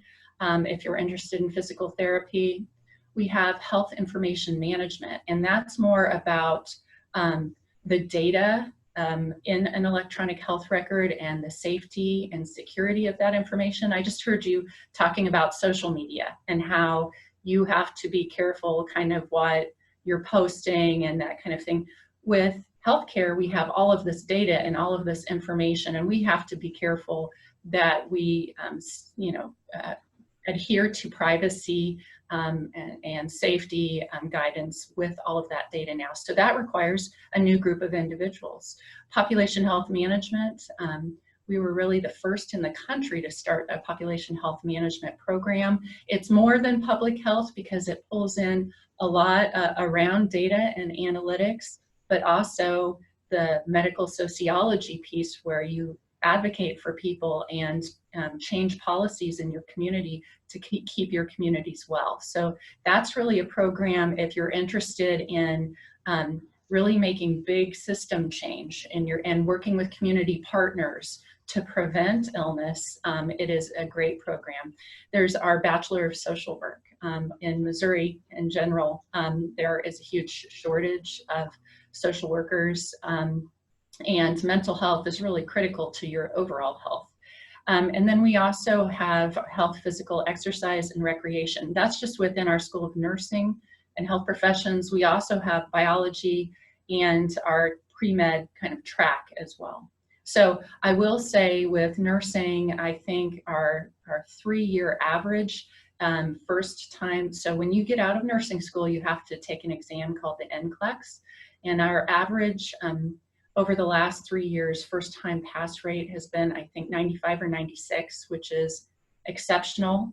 And we have an incredibly high rate of students who are in pre-med who get accepted to med school. I won't say exactly the number because I'll probably get it wrong, but if you're interested in medical school, it's a great option to look at. So that's a little bit about Missouri Western and the School of Nursing and Health Professions, and just some of the things that are available in healthcare these days. And when I see a great group like you of younger students, you know, whether you want to do the direct clinical piece or you want to do the technology piece or you like computer science or whatever it might be, there is a place for everyone in healthcare, and we really, really need all of you. So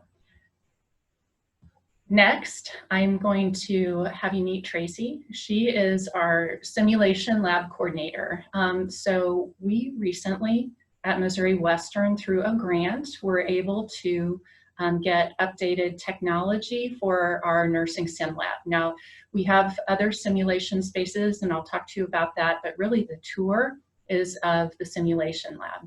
And Tracy is amazing. She manages our sim lab all year. People make appointments, they come in, they practice their skills in an environment that is kind of a positive and safe environment to practice. And it's a little less stressful than if you are with a real patient. So I'm going to switch my screen, stop my share for a minute.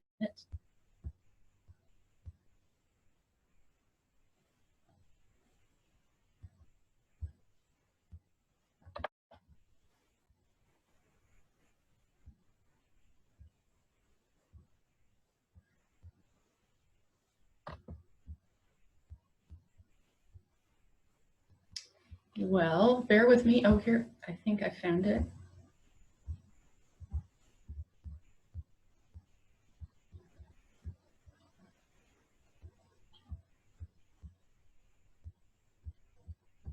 Here we go. Okay, this is Tracy, and this is about 10 minutes, and she's going to walk you through so you can see what our nursing sim lab looks like. Hey, Tracy Grove here from Missouri Western State University. I'm the simulation lab manager here at the nursing department, as well as a clinical instructor. And I'm going to give you a little tour today of our simulation space that was just remodeled. We're really excited about it, so let's go. So you'll see that we were able to purchase with our grant a SimServe RX. So if you've ever been in a hospital, sometimes these are called PICSIS machines. They are medication dispensing systems. And you'll see I have all of our medications kind of sitting out. I haven't loaded them in yet, but once they're loaded in, students will be able to log in. In the hospitals, they use a fingerprint. Here, we're just going to have a username and password. They will be able to draw out whatever medication they need for their patient, and the instructor can do a double check to make sure that they are administering the proper medication. So our number one goal for simulation is patient safety. We want to provide the best and safest care for our patients, and we start that here in the simulation lab. This is SimMan 3G. We've had him a little over 10 years now. We were just able to purchase a new one. When he is turned on, he has quite a few features, and we will talk about those when we get to our newer one on the other side of the lab. Next door to him is our burning mannequin, Noelle. Again, we've had her for quite a few years, well over 10 years. And we were able to, again, with the grant, purchase a new updated version of her, and we will go through her features here in a little bit as well. And then, of course, she has her babies there. We have what are called task trainers. So we have 3 IV arms that are IV station. Students love to practice with these. Again, we do as much practice as possible before we get over into clinical sites. So when they learn IV starts, these are great because they're able to give an actual blood flashback. So students know when they are in the right spot, when they're in that vein. So we have 3 of these, and then we were able to purchase a few others as well.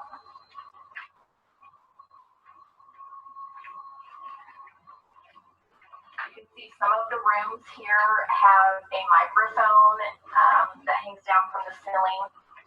They also have a monitor there at the bedside, and the rooms that have this microphone and the speaker system link directly to a control room, and I will show you that here shortly as well. This is Nurse Kelly. He is one of our mid-fidelity mannequins, so you can see his eyes don't open, but the instructor is able to link him with what's called a sim pad, and we are able to manipulate his heart tones, his lung sounds, his bowel sounds. Students are able to put in Foley catheters, start IVs on him, do different IM injection sites. So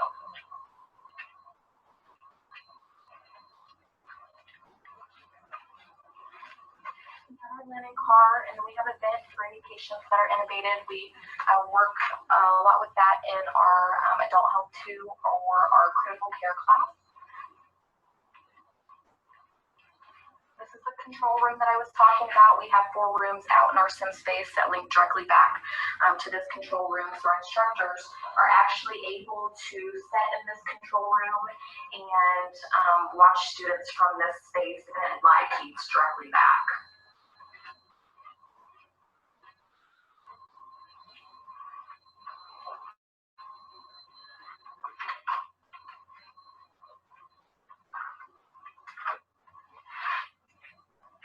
This is our sim baby. He was also a new purchase with the grant, so we use him quite a bit in our PEDS class. You can see that he has a visible chest rise, which is great. He's one of our higher fidelity mannequins. We can have his eyes open.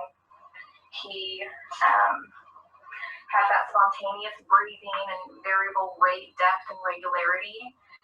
You see a bilateral chest rise and fall. We are, again, able to manipulate normal and abnormal breath sounds and listen to him both anterior and posterior. If he's having difficulty breathing, we can give him retractions. He does have multiple pulse sites. You can see a patient monitor over at the bedside. It's able to display multiple cardiac rhythms. He does have vascular access with blood flashback, and also reactive eyes with pupillary response.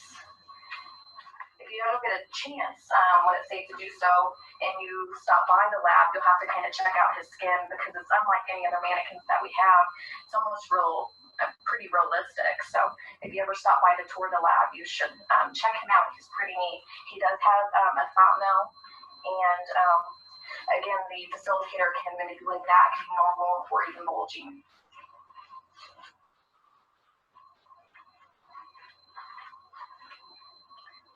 Walk through here. We do have a crash for our critical care course, so she does run different mock codes. So we kind of have that out and ready to go if students need to run and get that. This is our nursing and simulator. She has multiple anatomical landmarks. She has a trachea, esophagus, along with simulated lung and stomach, which allows our students to practice multiple procedures. They're able to put down NG tubes, hook her up to suction, give her feedings. She also has intramuscular injection sites and full range of motion, so they can do realistic patient handling with her. She is also one of the only mannequins that I know of that we can set her up at the bedside, so she is able to kind of set up on her own, and we can take a listen to posterior lung sounds on her as well. And she does hook up to a sim pad too, so much like our sim baby, they hook up to these kind of like little iPads for the instructor. This is our sim mom. So we saw the older version of her earlier. She is also wireless. She covers all stages of labor. It really to prepare learners for those low frequency, those high risk situations such as postpartum hemorrhage, which our OB instructor runs in one of the scenarios near the mid-semester. She does have abnormal lung sounds with a visible chest rise when she's turned on. And the instructor is also able to control her voice response. So I don't have her turned on right now, but a lot of her features are the same as our sim and 3G. So this is our SimMan 3G. He is nameless right now. He was the first mannequin that we showed in our tour, the guy with the beard. This is our newer version that we were able to purchase. You can see his visible chest rise there. You'll see he'll blink every now and then as well. He does have a blood pressure cuff on. Students are able to measure his blood pressure manually, and the instructor is able to manipulate that from the instructor laptop. He does have multiple pulse sites that students are able to palpate.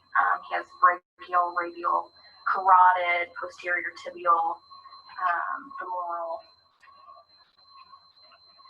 And his pulse sites, actually the strength is variable with the blood pressure.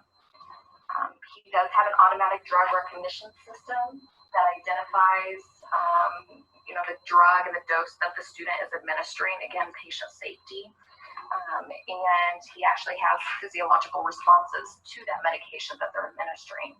So his vital signs will actually reflect exactly what they're doing. We are able to perform CPR on him. He does have realistic compression depth and resistance with real-time feedback on quality that goes directly to the instructor. You can see that he's blinking. He has pupillary accommodation. We're able to do seizure scenarios with him. And then he also has different sites for bleeding. And the vital signs will actually show that response if he is bleeding. So he does have teeth that can be removed for dental care. We're able to intubate him. So he has quite a few features. He does have tear ducts as well, so if he's crying, we're able to have actual simulated fluid come out of those tear ducts. If he's diaphoretic, he can have, he can be sweating. If he's low on oxygen, he can be cyanotic. He can have blue lips. So that's our SimMan 3G. He's our high fidelity. He's as realistic as they get. So, and then we have our debrief space. After our simulation scenarios are completed, students and instructor come over to our debrief space. They are able to talk about what went right, what went really well, maybe some things that could have been done differently. And really, they just regroup and talk together to help prepare before they go over into actual clinical sites. So that is our tour of our simulation lab. We would love for you to stop by sometime when it's safe to do so. So I hope to see you then.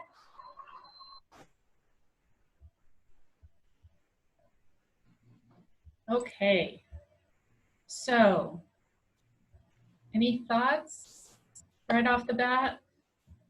Is that what some of you have seen before or kind of different?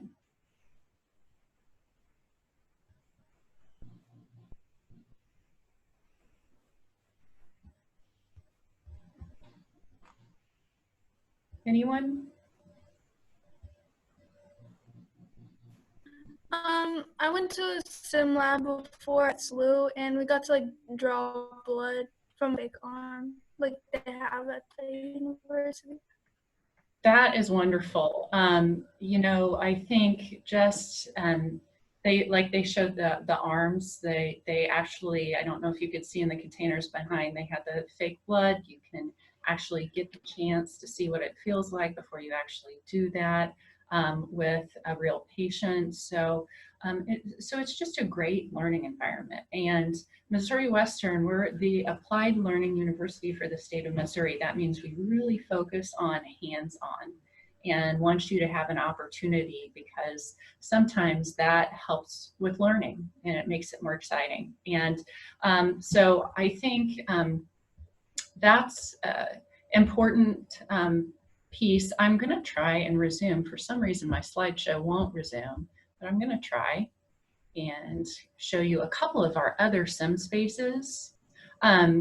So we have, and we didn't have a chance to put together a tour of our physical therapy assistant lab, and that's there on the right, the two pictures. They really have all kinds of equipment, so they can practice if they have a patient that's recovering from a total hip surgery or a knee surgery. Kind of what would it look like? How would you do that? They have wheelchairs and walkers and every type of equipment that you could even imagine for patients. And so they also have an opportunity.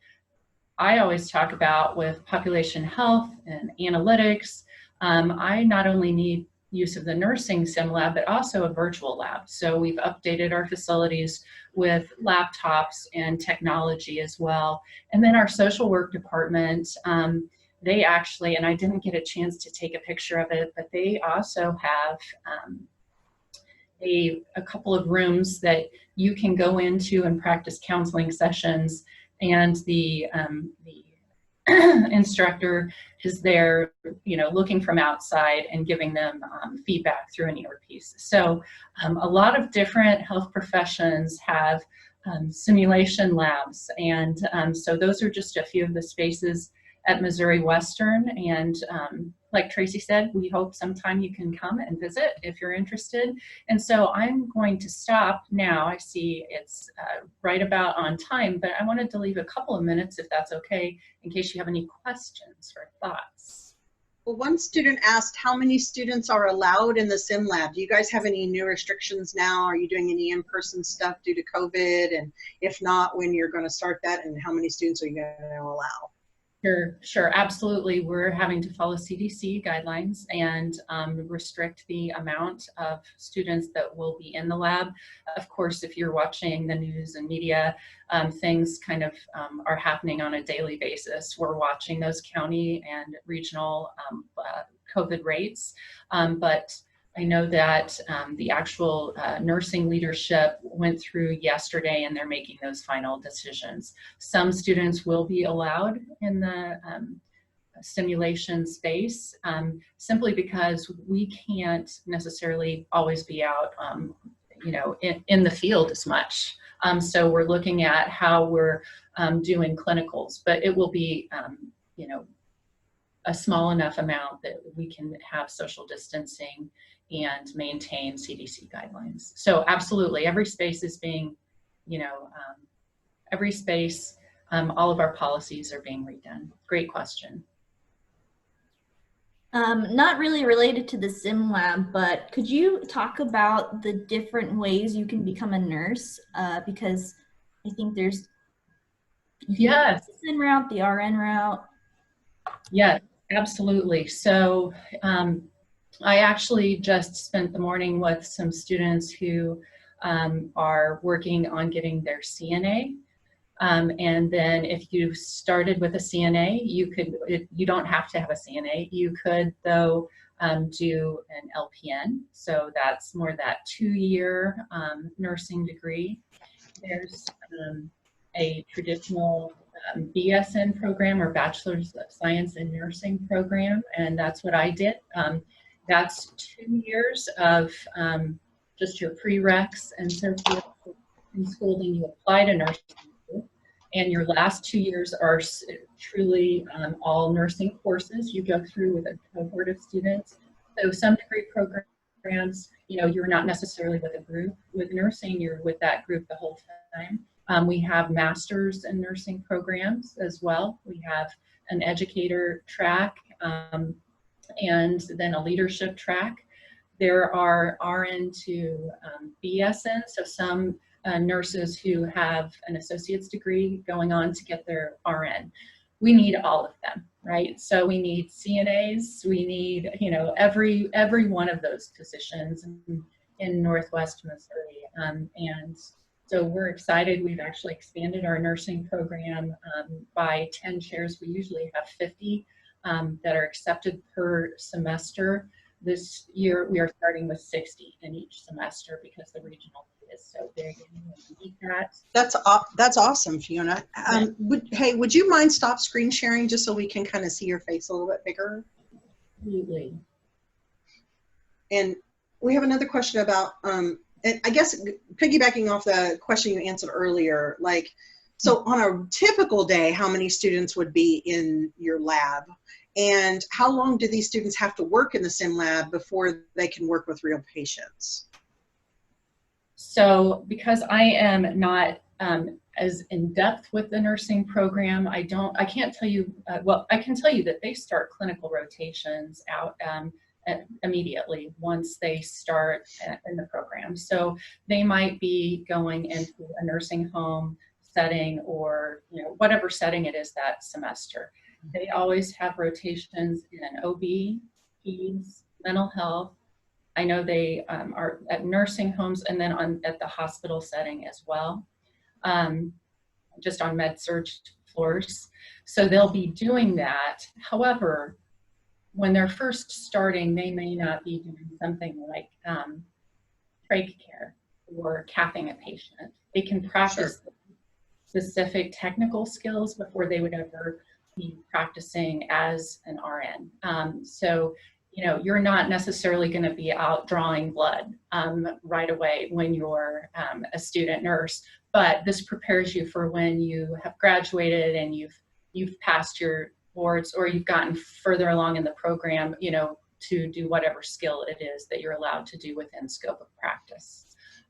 And so on the other question about on a typical day in the sim lab, it is very busy. So we have multiple stations. You saw there that we can have faculty, walking through scenarios. So, if there's faculty and they're trying to run a sim, they'll kind of keep it to where, of course, you're not interfering with other groups. But on skills check days, where you have to go in and demonstrate, the lab may be very full. And so I think as far as appointments, the amount per year is just amazing as far as how many times students schedule to go in and just practice. So you'll have that on your own, where you can go in and practice, and then also for your actual preclinical work associated with certain courses. Another question: students that are do students preparing to become doctors work in the sim lab? Great question. I have not seen the medical students necessarily in the sim lab. However, that doesn't mean that they wouldn't have the opportunity in the future. We've really just updated the simulation lab, and we also have historically in healthcare, we've kind of been in silos. And in healthcare today, you have to work in teams, physician, nurse. You are always working with the technology people or quality people. So that doesn't mean that they won't use it future state. We just started it, so we shall see. Yes, this will be the last. Okay, last question. I think you're off to lunch. Yeah, we're off to lunch. Yes, we appreciate you, Fiona. Thank you so much for coming in and coming on to our Zoom and showing us the sim lab. That was pretty snazzy. So. Oh, yeah. Good. And we would love to have hosts if we can ever have you all in person. So take care. Have fun. All right. Thank you. Bye. Okay, Stephanie's got some tips for you guys, because for our afternoon session, we've made a little bit of an adjustment for our afternoon activity. Right. So if you haven't seen it yet, while she was doing that piece on the sim lab, I attached 3 files. We're going to do a hands-on. It's going to be pretty hands-on. Everybody's going to have this in front of them. The first thing I need you to do when you're at lunch is to go and try, if you have a phone, try and download an app for a roll of dice. Or if you have dice in your home, just actual dice, you can go grab them. You just really need one. So you'll need a dice for this activity.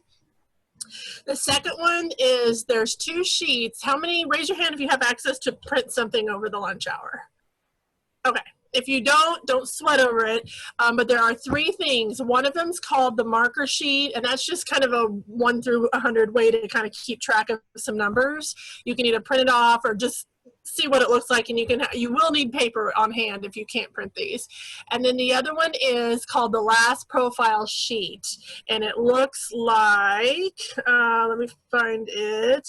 It kind of looks like this. So this is the sheet I will need you to try and print off. If you can't print it, just have a piece of paper next to you with a pen, and you can write this stuff down.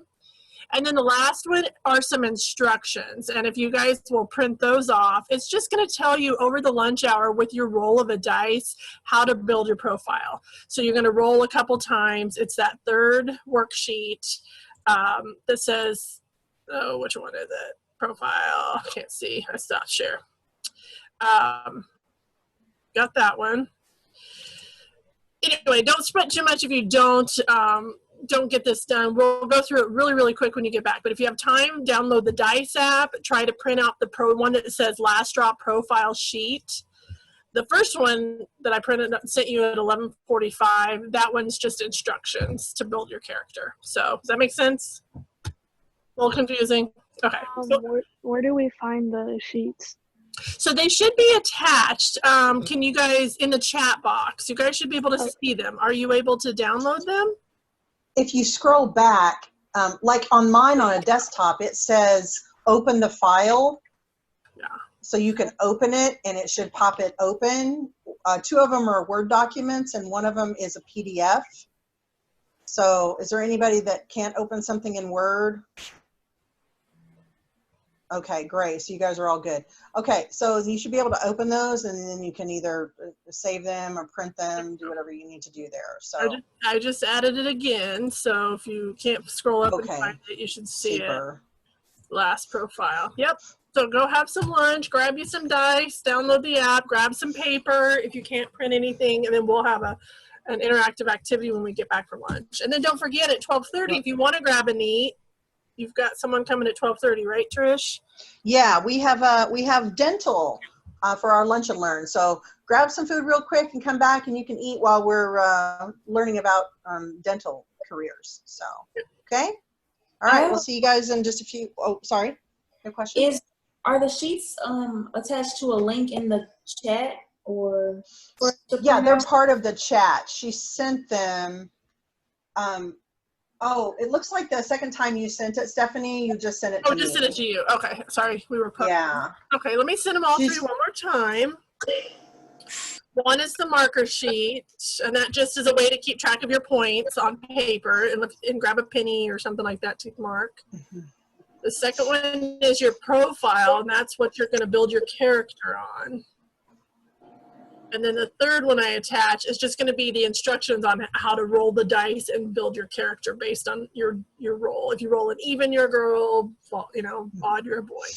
So I'll add that to you. About the sheets until after lunch is over. I would do it during lunch. So we're gonna, as soon as that dental is over at 1 o'clock, we're gonna go right into the activity. So if you guys can work on this and kind of get it done over this next hour, you'll have it ready to go. That makes sense. Okay, I know that's kind of a taller, and thank you guys for being so flexible. But so we're gonna break. Oh, okay, so run off, grab some food, come on back, get your goodies together, and Stephanie will kind of explain it all at the beginning of the thing too, kind of go through it together. Yeah. So I will. No worries. I still can't find the sheet. Did you look through the chat? Yeah. Okay, hold on. Let me try refreshing, hun, because maybe your chat won't refresh on your internet connection or something. Because they should be right there. They were sent at 12:11 again. Yeah.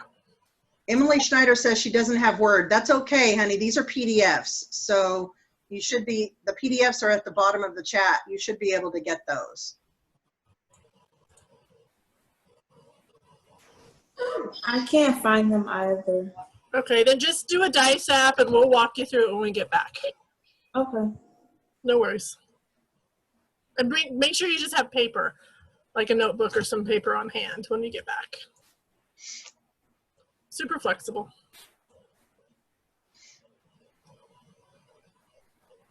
Okay, guys, we'll see you in a few minutes.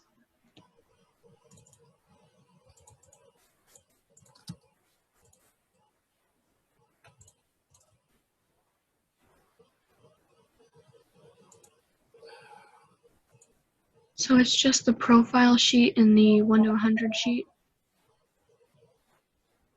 Yes. Good job. Okay, I am I am going to attach the instructions though. See if you can see these. Hold on. It says build your profile. That just tells you how to build your profile, like how to roll your dice and create your person. Who just emailed me? Cadence. I'm gonna try, but when I pull you up, it won't let me attach a file to you privately. I don't have Word. Well,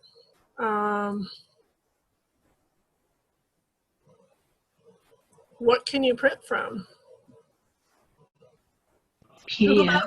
Oh, PDF. Well, yeah, the second time you sent them as PDF. The marker sheet and the I don't Launch Draw think- yeah. profile sheet came as PDF. Can you see the marker sheet?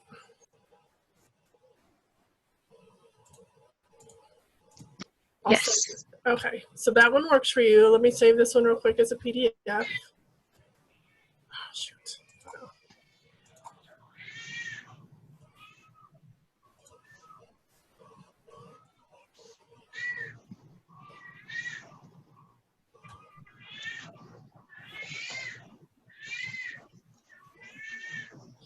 Okay, let me see if I can attach build your profile PDF. Okay, here's a PDF on the instructions on how to build your profile. Can you see that one?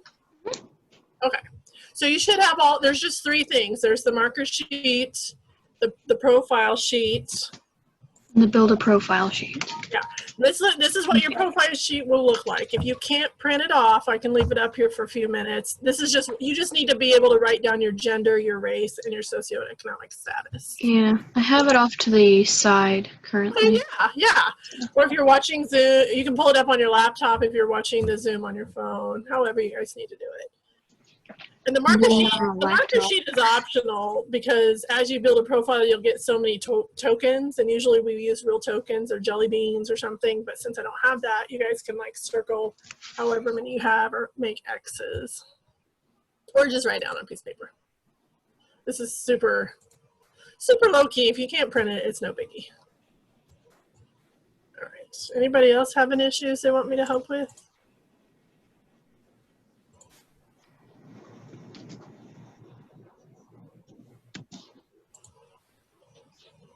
I've got so many things up and so many screens up, I'm confusing myself. What game are we playing? What's that? What game are we playing? It's called The Last Straw, and you probably have never played it before. But it's actually you'll actually learn something, but you'll also interactively participate with your character. Why do we need a character? Why? To win the game. Hello. Because it's more fun than just listening to me talk for 45 minutes. And you get to see how different scenarios affect different characters, which is the point of the activity. Is this like D&D? I mean, super roughly, maybe minutely in theory, but no. Y'all just gotta be patient. Go get some lunch and come back. I already got lunch and came back. I was gonna say, I'm gonna go make myself a sandwich, so I shall be back in a few minutes.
off so there's not background noise? Yeah, why don't we turn that off? Oh, mercy.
Hey, Kristen Alexander.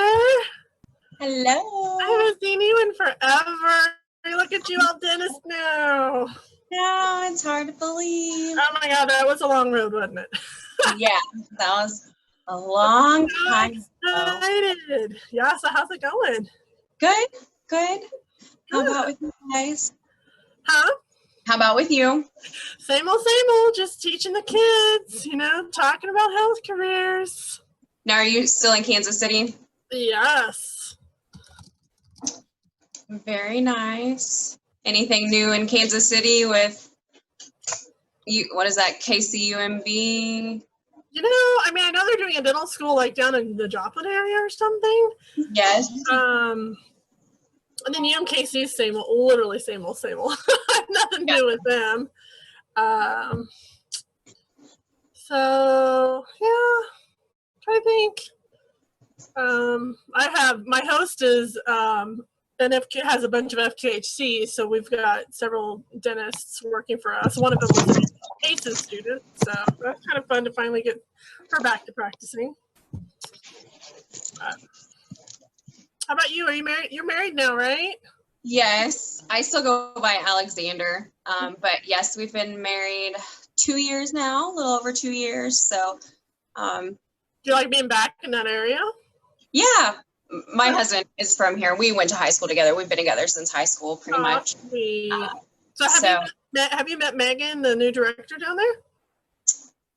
No, I have not. Cindy Robinette had just told me that they had gotten a new director. Awesome. So, I'm sure she'd love to work with you. Or yeah, I need to stop in there. Yeah. I don't think anybody can get in the office right now, but. Yeah, I didn't know what they were doing. I haven't talked to Cindy a whole lot lately. Yep, there's Jessie. Kristen, hello. Hey, Kristen. Hey. Doing okay? Yeah. It's going. Everything's well. That's good. Going is better than bad. That is true. Yeah. Are you in your own little clinic, Kristen, or are you in an FQHC or what? I'm in an FQHC. So at Missouri Highlands. Okay. So we have a dental clinic in Poplar Bluff, which is my hometown. And then we have one in Iron County in the Pilot Knob area, closer to like Fredericktown, Farmington area. And then we also have one in Ellington.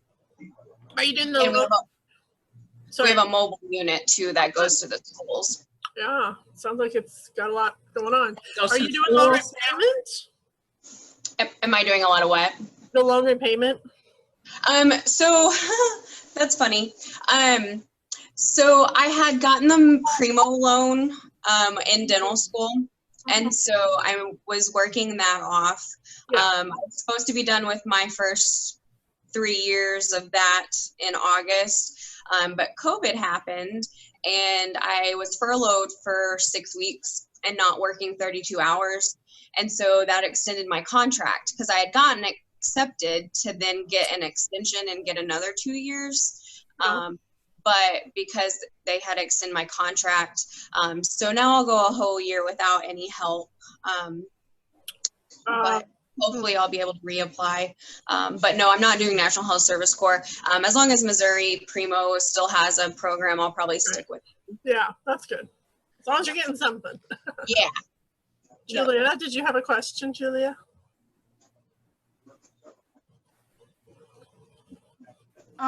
So like probably like in 20 minutes, I might get kicked out of this because our Wi-Fi is gonna turn off because we have some electricians coming over and fix something. So my mom's gonna see if she could connect the Wi-Fi to her phone. Okay. Might not see me on here for a few minutes. Okay, thanks for letting us know. We'll hope you can get back on. If not, maybe we'll see you tomorrow. Get that Wi-Fi fixed, right? Sure. How many participants do you guys have, Stephanie? Maybe 25. We have 31 total, so minus about 6 or 7 staff members. 25, I think. Just enough to make it a great camp. Awesome. But not too many, like, that you can't let everybody participate, I feel like. Yeah. Well, my hygienist, she's going to help me at some point because I thought I'd just talk briefly when we get started and then kind of do like a demo. And my hygienist is going to video me prepping and filling a fake tooth. So I thought that would be fun. So she'll be helping me here in a minute. Still working on those fake teeth, huh? No, I know. I just drilled on one a minute ago. I was like, oh my gosh, it's been so long since I've done this. I forget how easy it is to cut through plastic teeth. Especially without people wiggling and like their mouth open. Right.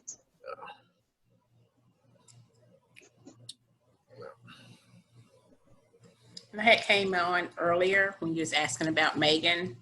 So whenever we decide, whenever we can get back into the office full time, we'll definitely set up a time for either her to come to your clinic or you to come to us.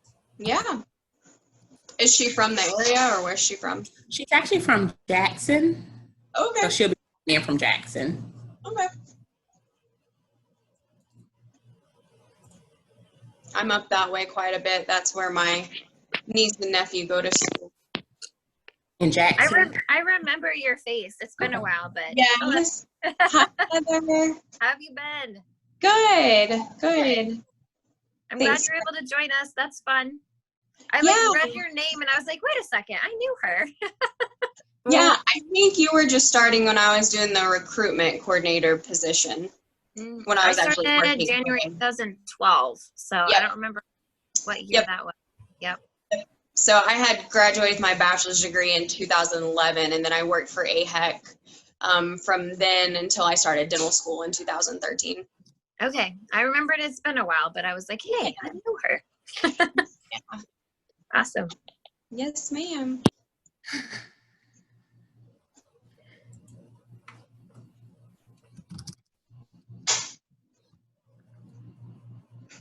If you guys want me to email you very quickly those 3 files, send me your email in the chat. I don't mind doing that.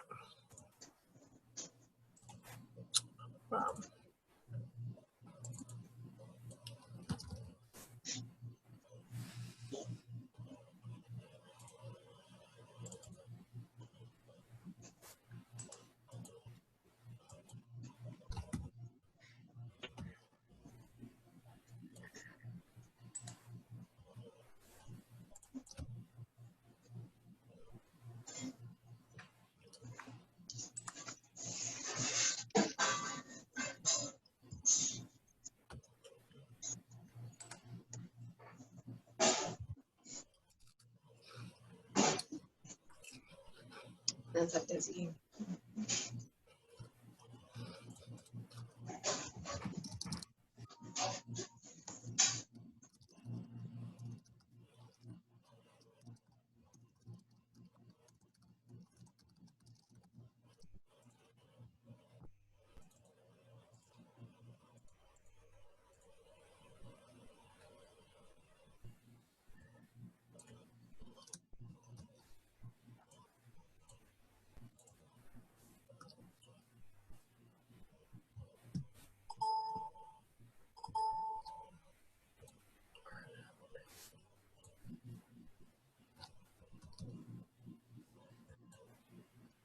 Hey, Stephanie, Madeline was asking about sending the files through email to her, but yeah, I think don't I know if already she gave you her email or not. I did just email those. Excellent, thanks. So, trying to do a few more. I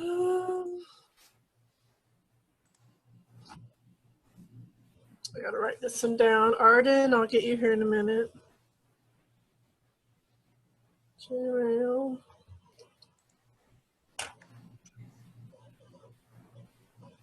Let's see anybody else.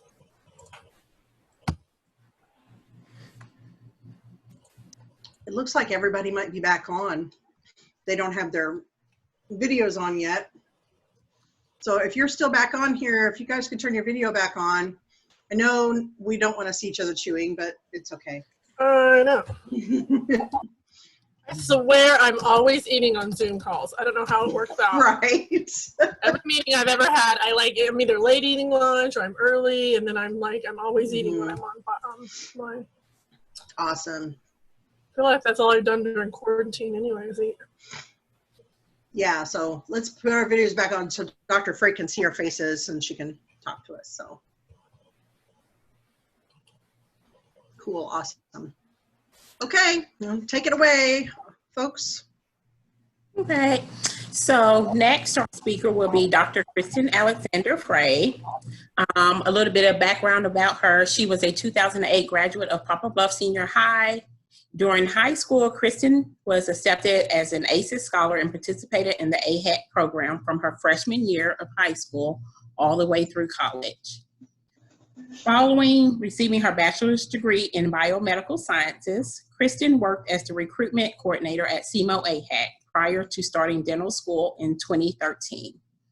Kristen was the first graduate of the inaugural class of A.T. Still University's Missouri School of Dentistry and Oral Health in 2017. She received her Doctorate of Dental Medicine degree. Dr. Alexander and her husband, Marcus Frey, enjoy spending time on Current River, fishing, traveling, and working with their certified trick dog, Winnie, the Golden Doodle. So Dr. Alexander has worked at Missouri Highlands Healthcare, a federally qualified health center in Poplar Bluff, Missouri for 3 years, and excited to finally be back in her hometown, giving back to the community through public health practice. If Kristen could give any take-home advice to high school students, it would be to stay involved and participate in the AHEC program, as it opened many doors and would have been otherwise difficult to pass through. So the staff at SEMO AHEC and others throughout the state supported her journey for many years, and she owes a lot to them and would like to say a great thank you. So at this time, we will have Dr. Kristen Alexander. Go ahead, Kristen. Hi, guys. So I'm just going to try to talk real briefly. That'll be difficult for me for those AHEC people that know me. I'm a talker, so I'm going to try to watch my clock and keep it short because I want to be able to do a quick demo of what actually doing a filling at the dental office, what are we actually doing and why are we doing it. So I hope to do that. I have one of my hygienists, Jamil, with me today too, and she's going to take over. I'm doing this on my cell phone right now just because I thought that would be the easiest way to try to see things. So if you can't see something or you can't hear something, just speak up and let us know because otherwise we may not know. So just real briefly, like she said, I've been a dentist for almost 3 years now. I graduated in 2017. So I did my bachelor's degree at SEMO in Cape Girardeau and majored in biomedical sciences. And then I did not get accepted. I'll be honest, I did not get accepted into dental school my first year of applying. If you're thinking about going to a professional program, it's very important to realize that early on. You really are going to have to work hard to get those requirements in and look really good on paper, and that not everybody gets in the first time that they apply. The year that I applied to dental school at my particular school that I got in at, there were over 1,600 applicants that year. 42 of us were chosen out of those 1,600 applicants. It's hard to narrow down all at the point where you'll be in applying for a professional school, whether it be any you guys have done a lot of things to get you to that point, and it's hard to set you apart from other people. So trying to find, whether it's that shadowing hours, having a real high number in community service, keeping your GPA up.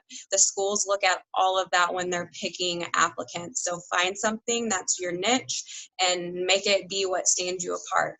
The first year I applied, I only applied to UMKC in Kansas City. At the time, that was the only dental school in Missouri.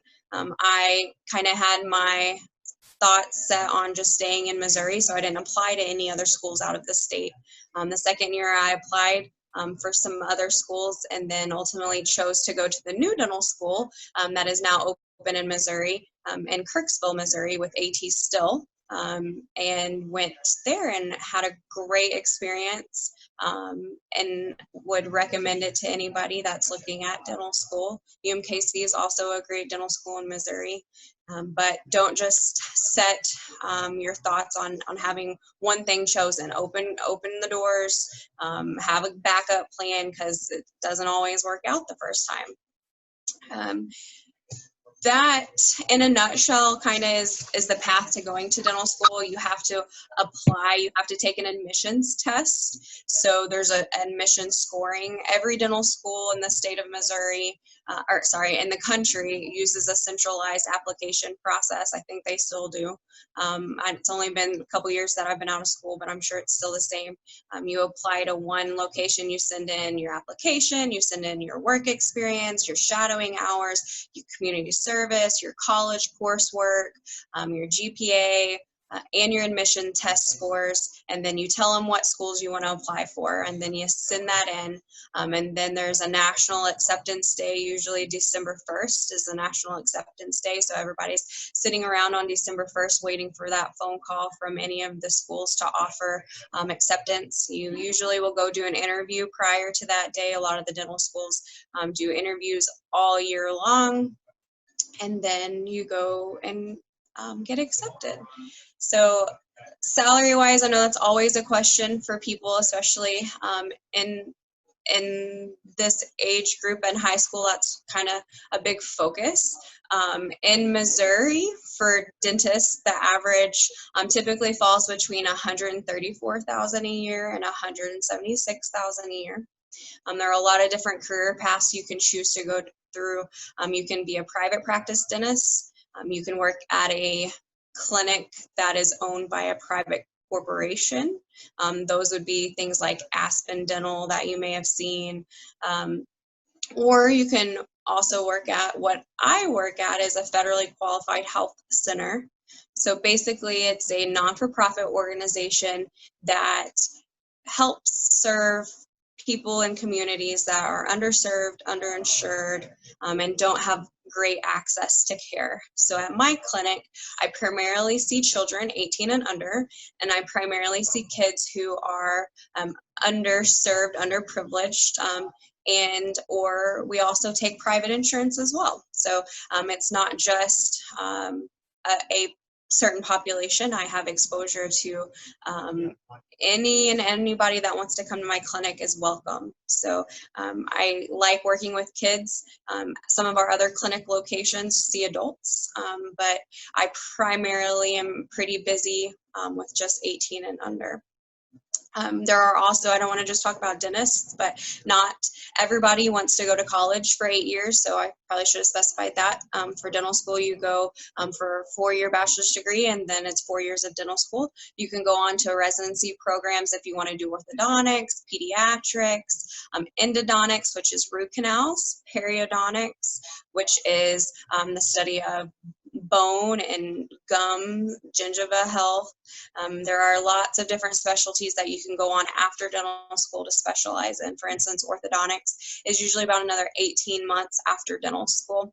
Oral surgery can be another 4 or 6 years after dental school. So those that are oral surgeons, they have been in college for a long time.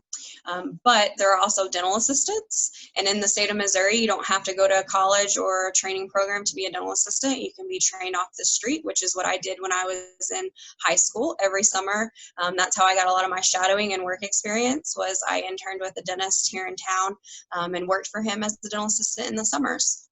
You can also go to hygiene school. A dental hygienist is who cleans teeth, and this helps the dentist review x-rays, and is really focused on the oral health and preventative nature of dentistry. You can get an associate's degree in hygiene, or you can get a bachelor's degree in hygiene.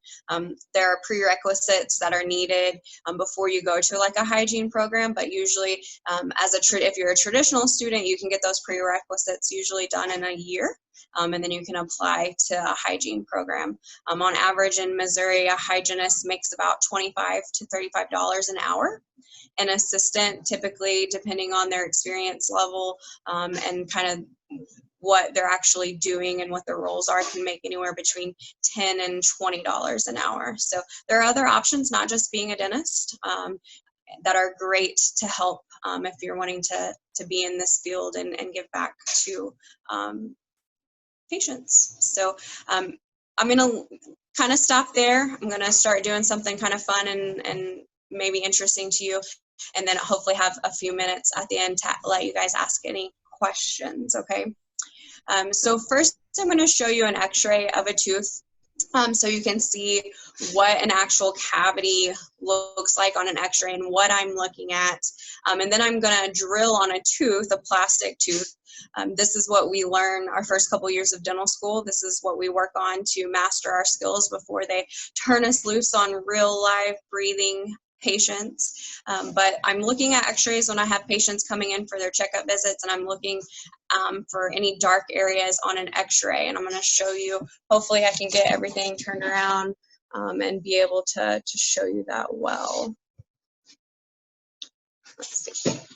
So this is an x-ray, and I'm not sure, since it's going to be a technology to technology type thing, this is a computer screen. So my picture of myself is really, oh, there we go. Now I can make it bigger. Okay, I can see myself now. So this dark area here is a cavity. Same thing there.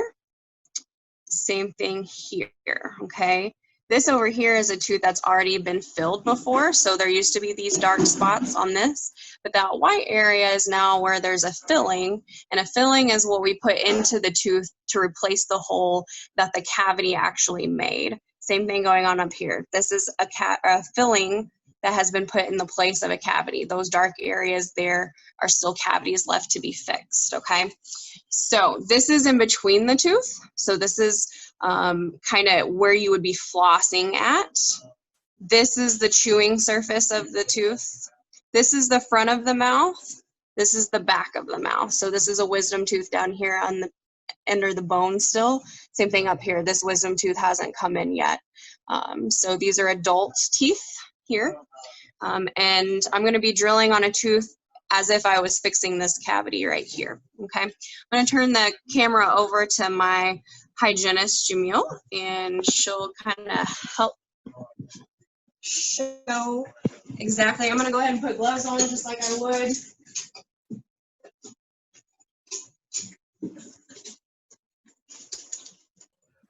I just want to make sure if you guys are looking at everybody, if you can see everybody, if you go, if you kind of click on that, usually up at the top, there's a thing that's called speaker view. If you click on that, then while Kristen's talking, it should make her phone a lot bigger. I didn't have it on there. I realized that. I was looking at like 16 squares. But if you double click on her or click on her and hit speaker mode, you can probably see a lot better on the screen. So this is the tooth. This is a dental handpiece or a dental drill. There are lots of different types of, they're called burrs, that I would use depending on what I am doing and what shape I want to take the cavity out with. But basically, this is called a typodont. This is what you would work on, but these are the shape of all the teeth, exactly how they would be in the mouth. So this cavity was in between the tooth. This drill may make a loud noise. We'll see. I've never done this on video before, but normally there's water spraying out of this handpiece to help keep the tooth lubricated so it doesn't get hot. I'm not going to turn the water on because that's just going to be messy.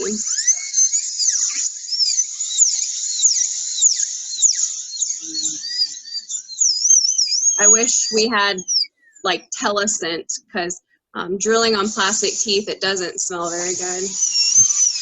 And that is the worst sound in the whole wide world. Imagine going to a dental school where there's about 60 of these going all at once. When you're working in the field, you don't hear it as much as what you do as a patient. Like, it gives me anxiety just to hear this. Put my glasses on. Does that make it any better? Oh, it's really bright. I'm sorry. It's okay.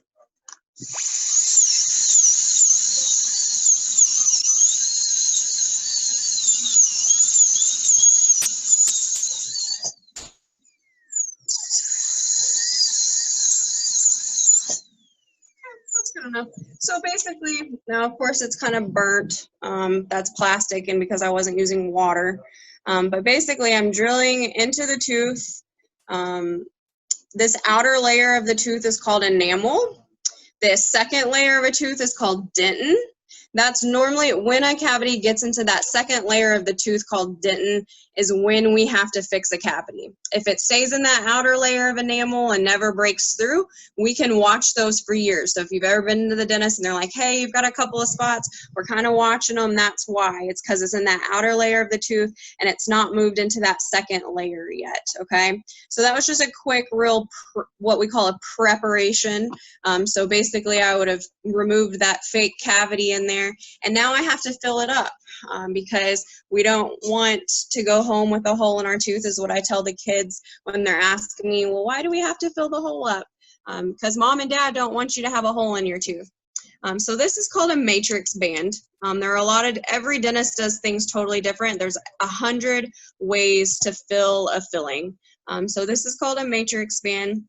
When you're filling a cavity that's in between the tooth, you have to have something to help shape it again. You don't want to glue basically these two teeth together. So this kind of acts as like a separator and also as a way to help reshape the same original shape of that tooth. So I basically am just kind of making it round again. So the first thing you have to do to a tooth is you have to use a material. It's an acid, basically, and you would fill this tooth with this acid, basically coat it where I'm going to fill it up. And that helps the tooth. I'm going to try to keep it simple terms, but basically it helps this material bond to the tooth. So I would squirt this in there. It's a blue it's acid. It's called etch. And it would sit on the tooth for about 15 seconds. And then I would spray and rinse it off. And then the next step is you have a bond material.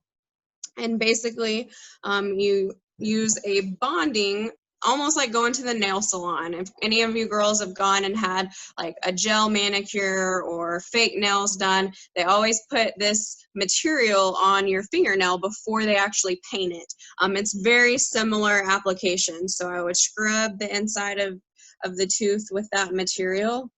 And then we have to shine basically a curing light.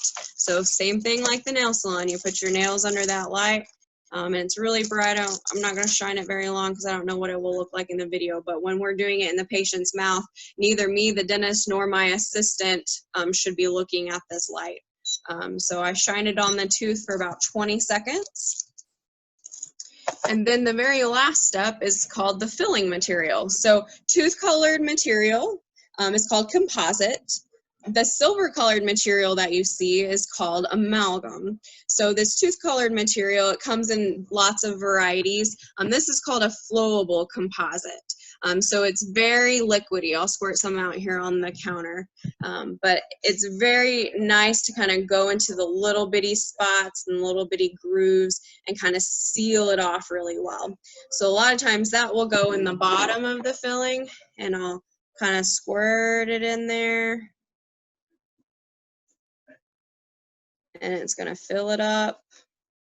I am going to light this one so that it'll stay in there, but we may not want to kind of cover up the light a little bit. But this curing light basically cures it into the tooth and it bonds it to the tooth. so that it'll stay in there for years to come. I kind of explain it to my little kids that it's baking it into your tooth so that you can chew on it again. And then another form of composite material, this is called a packable composite. It's kind of hard, it's not as flowy like that. So you can almost squeeze it between your fingers and it feels like Play-Doh. So this will fill the top part. And then there are a lot of different instruments that a dentist will use to kind of shape it and make it look nice. You know, the ultimate goal is to give them something that looks just like their tooth again. And it's sometimes not the easiest thing to do, but that's the ultimate goal, is to make it pretty like a tooth. Gotta remove a lot of the excess and build the hole back up.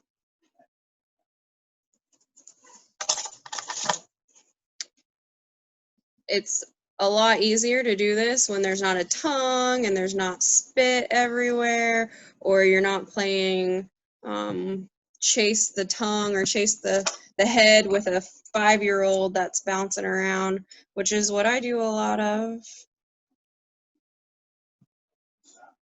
There are different shades. Composite comes in different shades. You have to pick one that matches the patient's tooth. Obviously, somebody that has super bright, perfect, pearly white teeth doesn't want to have a yellow filling in their tooth anymore. But so that's basically what we're doing when we're fixing a cavity. We're filling it out and we're drilling it out and filling it up. And then when I take this band off, it stays in between the tooth. And all is well again. Hey, I have a question, Kristen. Yeah, absolutely. Is the normal to use filling material that matches the tooth? Because back in the day, everything was silver. Yeah, so I'll show you a silver filling. I'm going to go ahead and mix a material up real quick. Actually, we need to pop it open. Oh.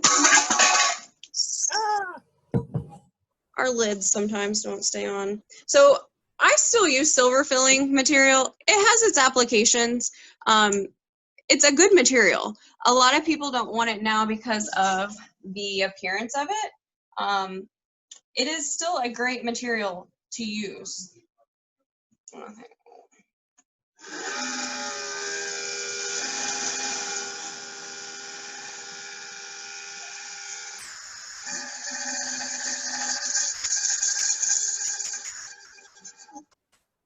So this silver material is, like I said, is called amalgam. I use it a lot when I have teeth that are not very stable anymore. They're teeth that probably really need a crown, and a crown is something that covers the entire tooth. But sometimes my patients don't want crowns, or it's just not in the budget in the moment, and they really need that crown to help save their tooth and to stabilize it, but it's just not in the budget. So sometimes I will use this silver amalgam, which is sometimes stronger, depending on the location of the tooth. And this is just a tooth that I kind of drilled out previously. And there's not all the bonding, there's not the etching. It's a little bit easier to use, but you have to shape it up a lot more. So it's not as smooth and pretty as a tooth colored material can be, but you can make it be, depending on your hand skills. It should end up ultimately being as smooth if the dentist does a great job. I don't have to use it a whole lot. Let's see, where are some of my instruments? So like I said, this is more about hand instruments and about making things smooth. So you can see how I'm packing it down, making it shiny as I do that, making it smooth. And again, there's 100 ways, and every dentist does something a little bit different. whatever works in each dentist's hand. Doesn't make one way better than the other. It just is whatever that dentist is used to doing.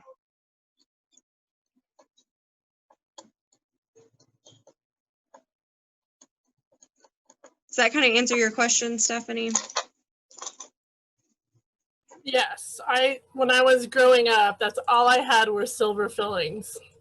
Yeah. And then as I grew older and some of them had to be replaced, I definitely was more aware I did not want them because they are very obvious and I didn't like them. So.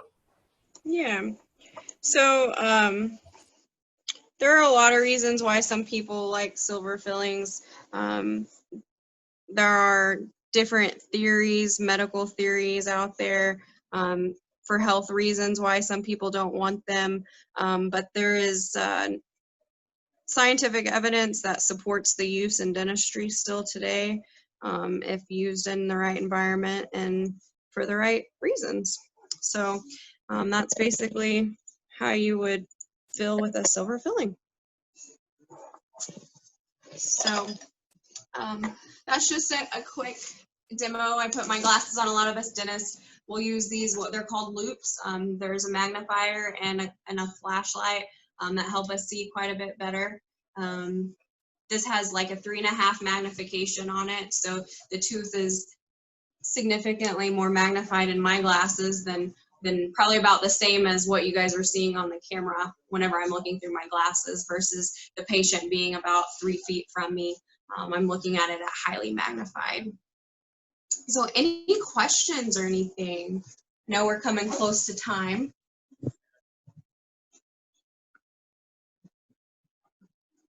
You can ask me anything about being an AHEC student, what you should be doing, any other professional schools. I mean, applying to medical school or any nursing school, all of that is very similar. Do crowns need to be replaced often? Would it be as easy to see? Oh, I don't know where that went. Can't see where that question Stephanie, went. could you read that question to us? On the phone, we can't really see everything. I think that you guys probably can.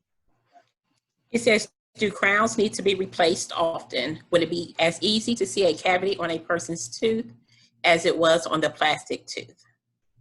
So I use the x-rays to diagnose cavities. There are 2 main ways to diagnose a cavity. It's by feel. So I have instruments that I touch the tooth with. And a cavity feels sticky and leathery. And in my instrument, my metal instrument will actually stick to it. Or like the ones on the x-rays that I showed you in between the teeth, I can't see those with my eyes. Those are in between the teeth. And just looking at a patient's tooth, that's why it's important to take x-rays routinely, because these cavities can get pretty far progressed before I can ever see them with my naked eye by just looking at the patient's mouth. So that's why we take x-rays. A crown.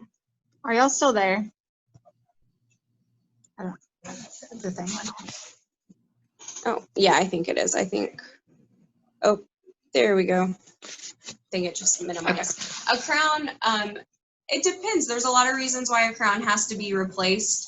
If you get a cavity around what we call the margin of the tooth, so where the crown meets the actual natural tooth, sometimes a cavity will cause you to have to get a crown replaced. Sometimes a crown will break and you have to replace it. In dentistry, we say if you get 7 years out of like a crown or a filling, you're doing pretty good. So there are a lot of fillings that will last 20 plus years. It just depends on how the person takes care of their mouth. It doesn't necessarily mean that the dentist did something wrong if it only lasts a year. It could be a material problem. It could be, maybe that the person isn't taking care of their teeth very well, that isn't brushing, isn't flossing, they have high soda intake, high exposure to acid, high exposure to sugar. So I always tell my kids, just because I'm fixing this cavity right now doesn't mean that it can't come back or it can't get worse, because it's all about what you're doing at home. I just saw another question that said, how difficult is it to develop a hand coordination to become a dentist? Yeah, so your first couple of years of dental school, you are doing things to develop those hand-eye coordination. The easiest things that you can do now is take a hand mirror, kind of just like this. You can take a hand mirror and hold it on a piece of paper and look in the mirror and try to write your name. in the mirror, and then try to write your name backwards. So it's all about that. It's just like those that play softball, football, any sports. It's muscle memory. And so there are some people that just don't have the ability to do that.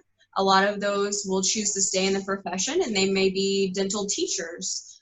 So just because maybe you don't have the development during school doesn't mean that you can't become a dentist and do something else to help the dentistry field.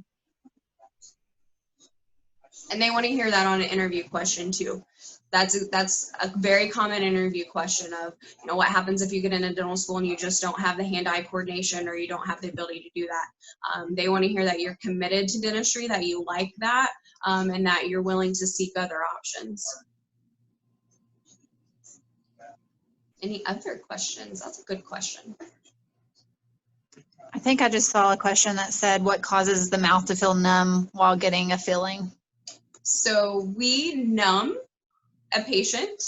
We use anesthesia to numb the nerves that are in the tooth. Because drilling on a tooth, if the cavity is into that second layer of the tooth or beyond, it can cause pain because our tooth has nerves in it. So we numb the patient so that they don't have pain. And if we do a good job at getting it to the right nerve and they get the tooth numbed good enough, then you shouldn't have any pain having a filling done, having a root canal, having a crown. Having a tooth taken out, it's a little different story. There's always a little bit of pressure involved.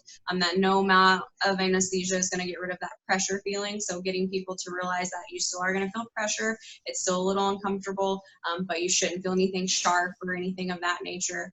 But we do that on purpose. So that numbing feeling is from the medicine that we use.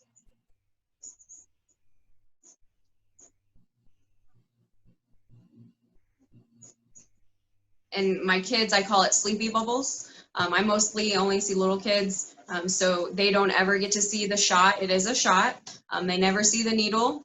It's sleepy bubbles. Sleepy bubbles kind of pop around just like Pop Rock candy does. And if they've ever had Pop Rock candy, they know how it pops around. Or I explain it like bubbles in the air. They pop around, and when they pop around, it feels kind of pokey and kind of pinchy. But you just gotta be really still. It only lasts about 20 seconds, and those bubbles will stop popping.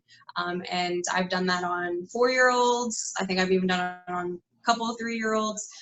So it's a skill that you have to develop to work on kids for sure.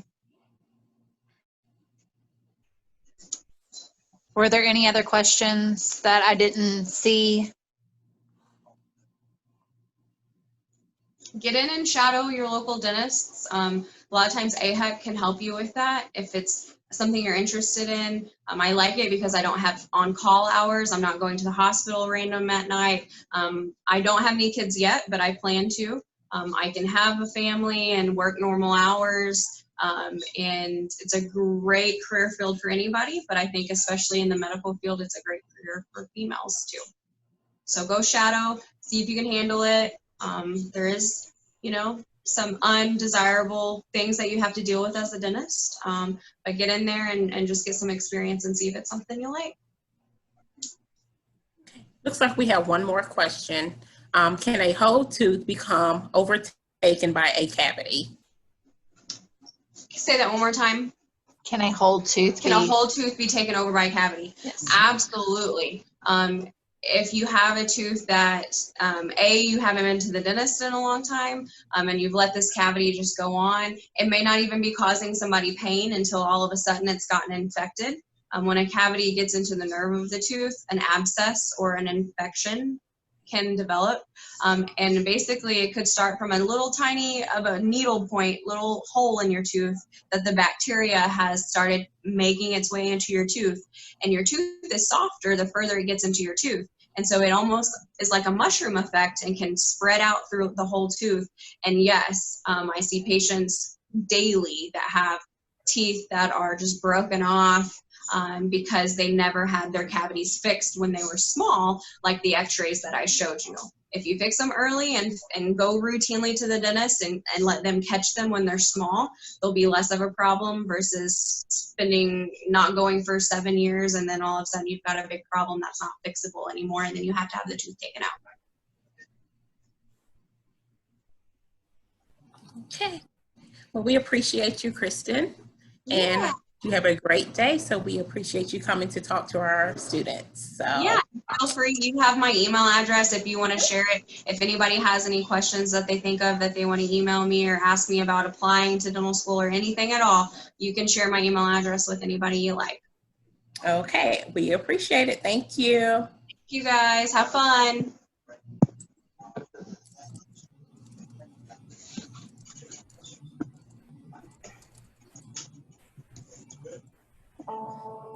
Even before we're born, there are factors at play which influence our health and well-being. I think if you're ready to go, Stephanie, then Okay. we're good to go here. So I'm trying to find myself. I don't even there. I lost myself. Okay, sorry guys. I had to move to the basement because sometimes my internet gets spotty, so I thought I'd get a little bit closer to the router, so my background is just junk. So ignore that. This activity it's going to take your interaction. We're going to really focus on something called social determinants of health. So what I'd first like to do is show of hands if you've heard of that phrase, social determinants of health. Okay, Madeline, you have. Michaela, you've probably been through the training, Michaela, so don't share any secrets here. Okay, so for those of you that aren't aware of it, you will be by the end, because as a provider, somebody who's going to work with the public, it's really, really important for you to understand that there are times when we personally make choices that affect our health, and then there are times when our health is directly affected by things we don't have control over. So when we talk social determinants, we're talking about the environment we live in, the type of income we have, the stressors in our life. So the first thing, before I start, we're going to do a quick little 3-minute video, just kind of explains that. But did everybody go get a dice? Or did everybody download that dice app? Okay. Yay, show me. Thank you, Julia. Yeah.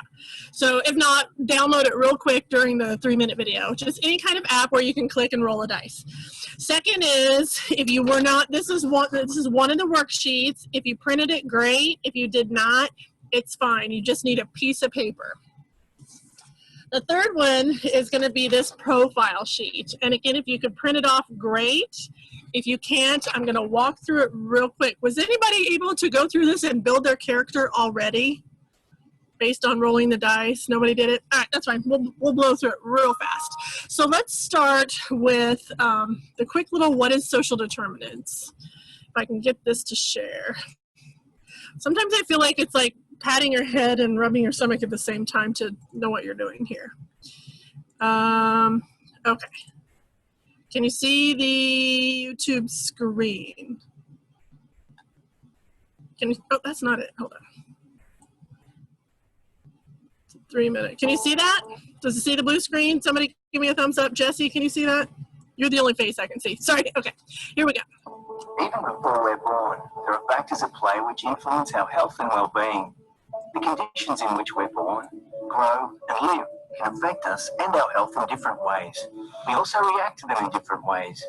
Poverty, stress, lack of adequate housing, education, unemployment, and poor access to transport and nutritious food are some of the things that can affect our health and life expectancy. The World Health Organization recognizes that health and well-being are strongly influenced by social, economic, and environmental factors known as the social determinants of health. The environments in which we are born, grow, live, work, and age can have stronger influences on our health than our genetic family history or behavioral risk factors. A person's social and economic circumstances affect their health throughout their life. The relationship between income and health is on a gradient. This social gradient means that even a little bit of wealth can increase your likelihood of being healthier. A stable source of healthy food, appropriate, affordable, and secure housing, education and employment, relief from financial distress, access to transport and services, loving, stable relationships, and being able to make choices about our lives means we are less likely to experience chronic conditions such as diabetes, cardiovascular disease, depression, anxiety, and other mental illness. How we are treated by and interact with others also has a huge impact. Stressful circumstances over a long time that make people feel anxious or unable to cope, discrimination, racism, social isolation, or just being treated as less than equal can lead to poor health. And the interplay between these factors and a person's socio-economic circumstances can compound the situation. Experiencing a lot of stress and feeling unable to change things can also lead to poor health. But as health clinicians, there are things that we can do to make a difference. Look beyond the illness to see the whole person and try to understand the reality of their daily situation. Ask them what they think would make a difference to their lives and really listen. It may be that taking care of their health in the way you suggest won't be easy. It may make things more stressful for them. So try and see what other support you can offer. Advocate with them and give them knowledge on where to turn for help. Offer transport options for people to come to your service. Consider food vouchers to families who are struggling, or talking to nutritionists who can work with people to cook a healthy meal on limited income. Offer education about making better lifestyle choices to encourage healthy eating. But remember that all the advice on good nutrition will be a challenge if people are living on a limited budget. Offer medications for longer periods of time for people who can't get to a pharmacy easily, and refer people to other services like counselling or housing assistance. Help improve their health literacy by encouraging and working with them to better understand their illness and be more active in their own health care. Even one small action, like really listening and being compassionate, can go a long way to improving their health. Changing your practice, even ever so slightly, might mean the world of difference to someone.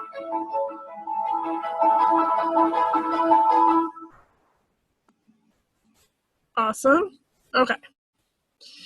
So, did anybody hear anything in there that kind of rang true to either them or people they know, that they maybe have a hard time getting places because they don't have a car, or maybe they're not living in a safe neighborhood, or maybe they just can't necessarily, spend a lot of money going out to eat or buying fruits and vegetables. Someday as providers, it's going to be really important that you guys are aware of this with your patients. So when somebody comes in and says, you determine they have diabetes, you can't just say, okay, well, you just need to start eating better and going out and exercising. Because if you don't know that they live in a safe neighborhood, or they don't have any sidewalks, or they can't afford to buy fruits and vegetables, they're just going to say, okay, and maybe not take that advice. You really got to learn how your patient is going to access some of these things that a lot of people kind of just take for granted. So the first thing I want to do, let me pull up the PowerPoint now. Oh, can't always do a million things at once. I get a little distracted. Okay, slideshow from the beginning. Okay, can we see the last straw, first page? Thumbs up. Jesse, can you see it? You're literally the only face I can see in the corner, so you're going to be my go-to. If you give me thumbs up, I know we're good. I can't see anybody else because I'm on the shared screen. So staff members, if people raise their hand, they put a question in the comment, please just shout that out to me because I'm really just looking at the PowerPoint right now. So, okay. So the first thing you're going to do, guys, so we talked about this. These are the factors, the neighborhood you live in, the education level you get, whether you finish high school or go to college, get really good training, whether you have a good steady job, whether you've got social support networks, friends, not just like social media friends, but when you become an adult, do you have other moms you can talk to or other neighbors that'll help you? And then access to healthcare. These are kind of the big ones, and addressing those are going to help make everybody healthier and happier and live longer. And that's just another way to look at that, things that fall under those categories. When we talk about food, do you have access to healthy food? Not just going to the gas station because there's a grocery store 20 miles away and you don't have a car. So those are, I'm not gonna go too deep into this. So what you're going to do is you're going to build a character, and we're going to run really, really fast. So just keep up. If you have questions, raise your hand, put it in the comments. The staff will help me. But the first thing I want you to do is get your piece of paper or get your profile sheet out. This little activity is going to go through 4 stages of life: childhood, adolescence, which is the teen years, adulthood, and then old age. But we have to start with our character. So the first thing I want you guys to do is roll your dice. And if you get a 1 or 2, That's going to tell you whether your character is white or you're a person of color. So write that down somewhere. Your race is either white or POC. Keep track of that. Now, if you're a white person, you're going to start out with 10 points. If you roll a person of color a 3 to 6, you're going to start out with 7. So you'll have to start with one of those. After you do that, you're going to roll again. If you roll an even number, you are going to be a male character. Doesn't matter if you're a girl right now, your character is male, you're going to start out with 10 points. If you roll the odd number, you're going to start out with 8 points because you're a female. Does anybody already feel like that's kind of not fair? That the boys already start out with more points too? What? Okay. The last thing we're going to do for our character is you're going to roll one more time. And that number is going to tell you if you're under poverty, if you're middle class, or if you're extremely wealthy. So add up those 3 numbers, your gender number, your race number, and your social economic. Now remember that little SES? Put that down, because during this activity, you may actually improve your SES, your socioeconomic. And that is literally based on your income. So if you come from a family where both your family member, your parents are doctors, or one's a doctor and a lawyer, you're probably in real life a upper middle class to wealthy. You know, if mom stays home but dad's got a great job and you guys have a decent, house and a good income, you're probably more like the middle class. If neither of your parents, or you live with a single mom and she's, working hard but doesn't make a lot of money, you could be actually more what they consider poverty line lower class. So does everybody have their character written down somewhere? And so if you want to give them a name, you can, but if you want to put them in the chat box, put what your character is. I'm a male, female, SES 1. That's your socioeconomic. And that's all we have to do to start our game. Now, as we go along, you're going to notice you're either going to gain points or lose points based on what happens to you. And the persons at the end with the most points are technically the winners. So, are we ready to roll on? Any big questions? All right, here we go. Now just keep track on paper, just what we're doing. Okay. So the first thing we're doing, please move this window away. Let's see. I've got some weird block in my way here. Sorry, I've got some weird window. Do you guys see that? It says, please move this window. Yes. How is it? What is that? Okay, it's going away. So sorry about that. That was odd. And it was throwing me off. Okay, here we go. Can you see that, childhood? I don't know whose that is, but I can't see. It could be me, Stephanie, because I'm calling from my car because I had to meet with people and I'm coming Do you back. want to log out? Is it blocking you or something? Yeah, it keeps coming up over the words. It keeps coming up over the words. So. Oh, okay. But I don't know if I'll do that and see if it helps. Bye. Okay. I'll try this. Okay, so there's the first thing you're going to do is roll the dice, guys. If you roll a 1, that means you are a low birth weight baby. Okay? So you're going to lose a point. So however you wrote down, oh, I started with 25 points, subtract 1, you're now at 24. If you rolled a 2 to a 6, you actually were born a very healthy weight. So you get to remain the same. Got that? Okay. I don't know what that screen is. It's kind of driving me crazy now. The second one, are you exposed to violence? So roll your dice. If you roll a 1 or a 2, you have a family member that's actually abusive. So you're going to write violence somewhere on your piece of paper so you can look at that later. You're going to lose okay? So 1 or 2, write the word violence. If you rolled a 3 through 6, you don't do anything. You have a nice, peaceful family home. For those of you who rolled a 1 or 2 and you wrote the word violence, the SES, if you are an SES 1, 2, 3, or 4, you're going to lose a point. So subtract a point. if you are an SES 5 to 6, your family can at least afford some counseling. They've got the income to do that, so you guys can cope with that. So you're not going to lose any points, but you still have that word violence. Does that make sense? We good? Okay, the second one, are you a child smoker? Obviously, you as a child is not going to smoke, but are you exposed? If you roll the dice right now and you roll an even number, 2, 4, 6, your parents both smoke in the house, and it's very hard on a kid. It leaves you, you know, with the opportunity to form some asthma. You're going to subtract a point. If you rolled an odd number, your parents do not smoke, you're very healthy environment, don't lose any points, stay the same.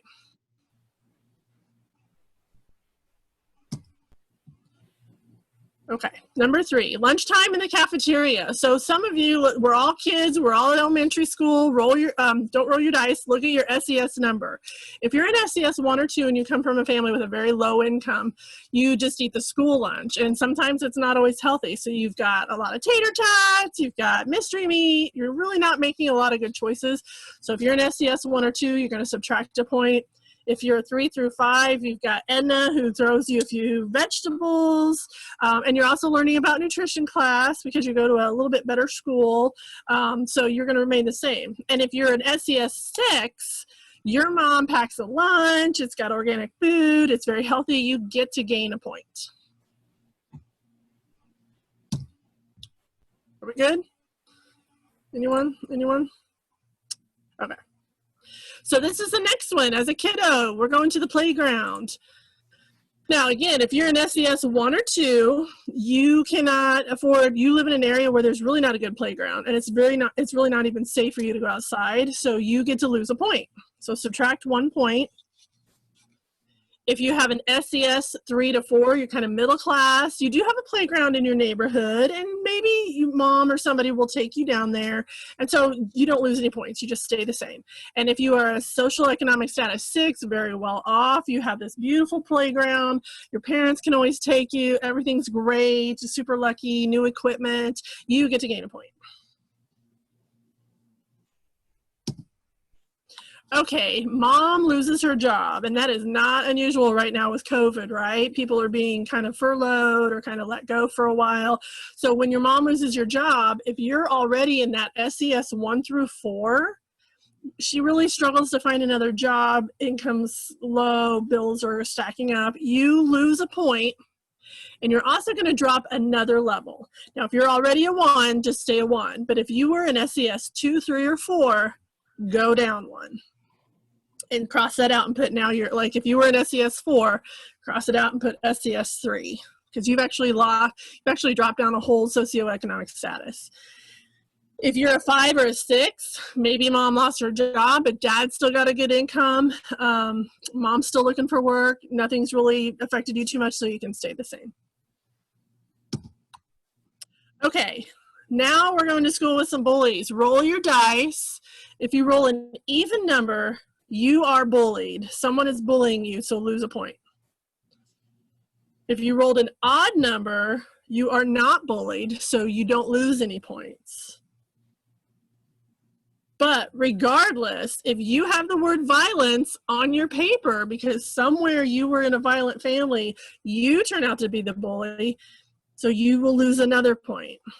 So if you rolled an even, you're going to lose 2 points. If you rolled an odd, you remain the same. And that's because a lot of times violent people tend to be that way because they come up through a violent family themselves. Okay, where do you live? So if you're an SES 1 or 2, socioeconomic status 1 or 2, you live in housing that's really not super good. The pipes are old, there might be lead poisoning in the paint, you know, maybe there's not good air filtration, so you're gonna lose 1 point. If you're a 3, 4, 5, or 6, you live in a nice, decent home with good plumbing, good, you know, good safety features, you can just stay the same. Okay. The principal of your school is not very progressive and turns a blind eye to racial discrimination, which right now we all know a little bit about, don't we? So you are a white character, you don't even notice it, right? I have friends of color, I'm not racist, I don't see anybody being treated different. You just remain the same. But if you're a person of color, your teacher doesn't pick you, maybe because she just doesn't think you're up to the task because you're of a different color or different race, and it's maybe just an unconscious bias, but definitely it's kind of a stereotype thing, so you're going to lose a point if your character is a person of color. Okay, so that's all the ones we're going to do for that childhood. So we're going to go into kind of put a square around that. We're going to move on to adolescence. What I want you to do is I want you to kind of start with your fresh points. How many of you lost how many points are you starting with? And then moving into adolescence, we're going to add a few things. Regarding nutrition, if you're already an SES 1 or 2, you're growing up in a household where there's really not a lot of resources, not a lot of money, not a lot of good options for eating healthy, I want you to put nutrition -low somewhere on your paper. If you're a 3 or 4, you're going to put nutrition as moderate because you have a little bit of more access to resources. You're at a school that helps provide some healthy choices. You kind of know how to eat good food versus junk food. And then if you're a 5 or 6, obviously you have the most income, you have the most resources, you're going to put nutrition -excellent. And this is your character moving in to adolescence.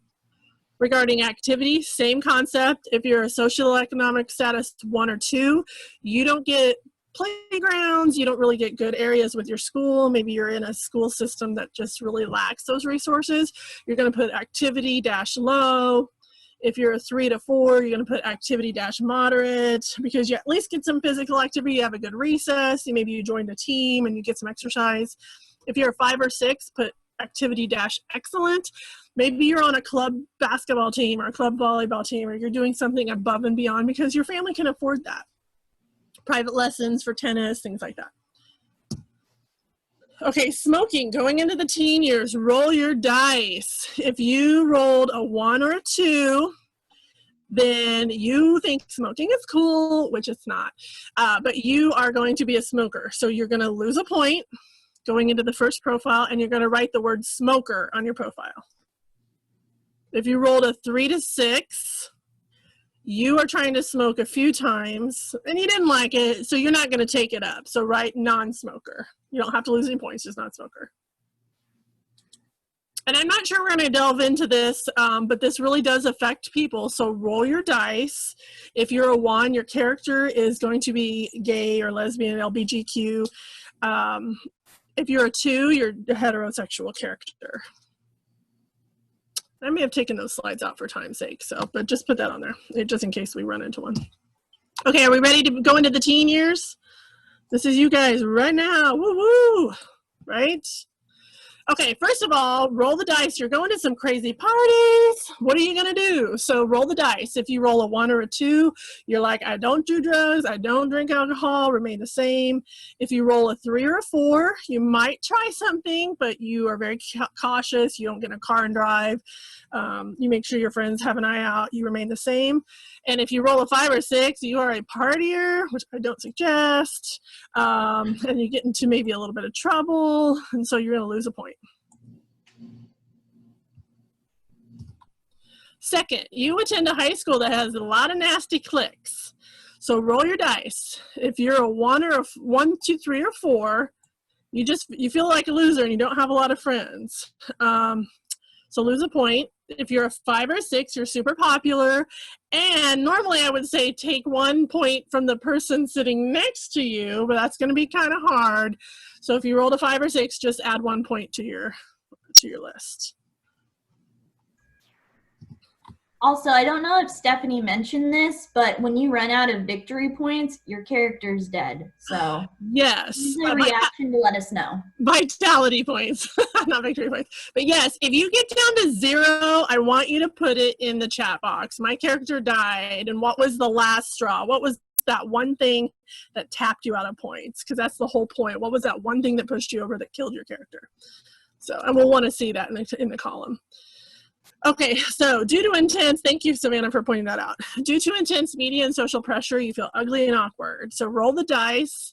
If you're a female character right now and you get an odd, you develop an eating disorder, you lose a point. If you roll an even, you kind of have some struggles, but you don't get caught up in that. Maybe you talk to your parents and you feel pretty good. You remain the same. If you're a boy character, you start bodybuilding, you get obsessive about the way you look, you lose a point. If you rolled a 2 through 6, you can eat whatever you want and work it off at the gym. And I think that says remain the same.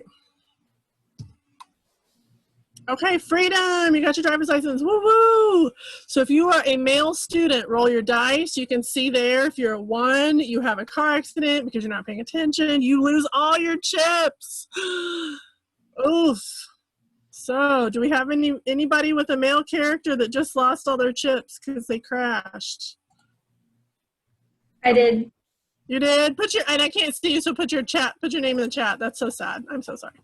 Roll a 2 through 3, then you would have had, you are a driver who shows off, so you cause an accident and you're hurt, but nobody died. So you lose a point. 4 through 6, you're a good driver, keep the same. If you're a girl character and you're driving and you're talking on a cell phone, shocker, right? You cause an accident, lose a point. 2 through 6, you're a good driver, you made the same. Okay. Next one. You need money, so you're finally old enough to get a job. If you're a social economic status 1 through 4, you're able to get a part-time job. If you're a female, you're waitressing, but there's no secondhand smoke laws, so you're kind of in a smoking section, and it's not bad. It's not good for you, so you lose a point.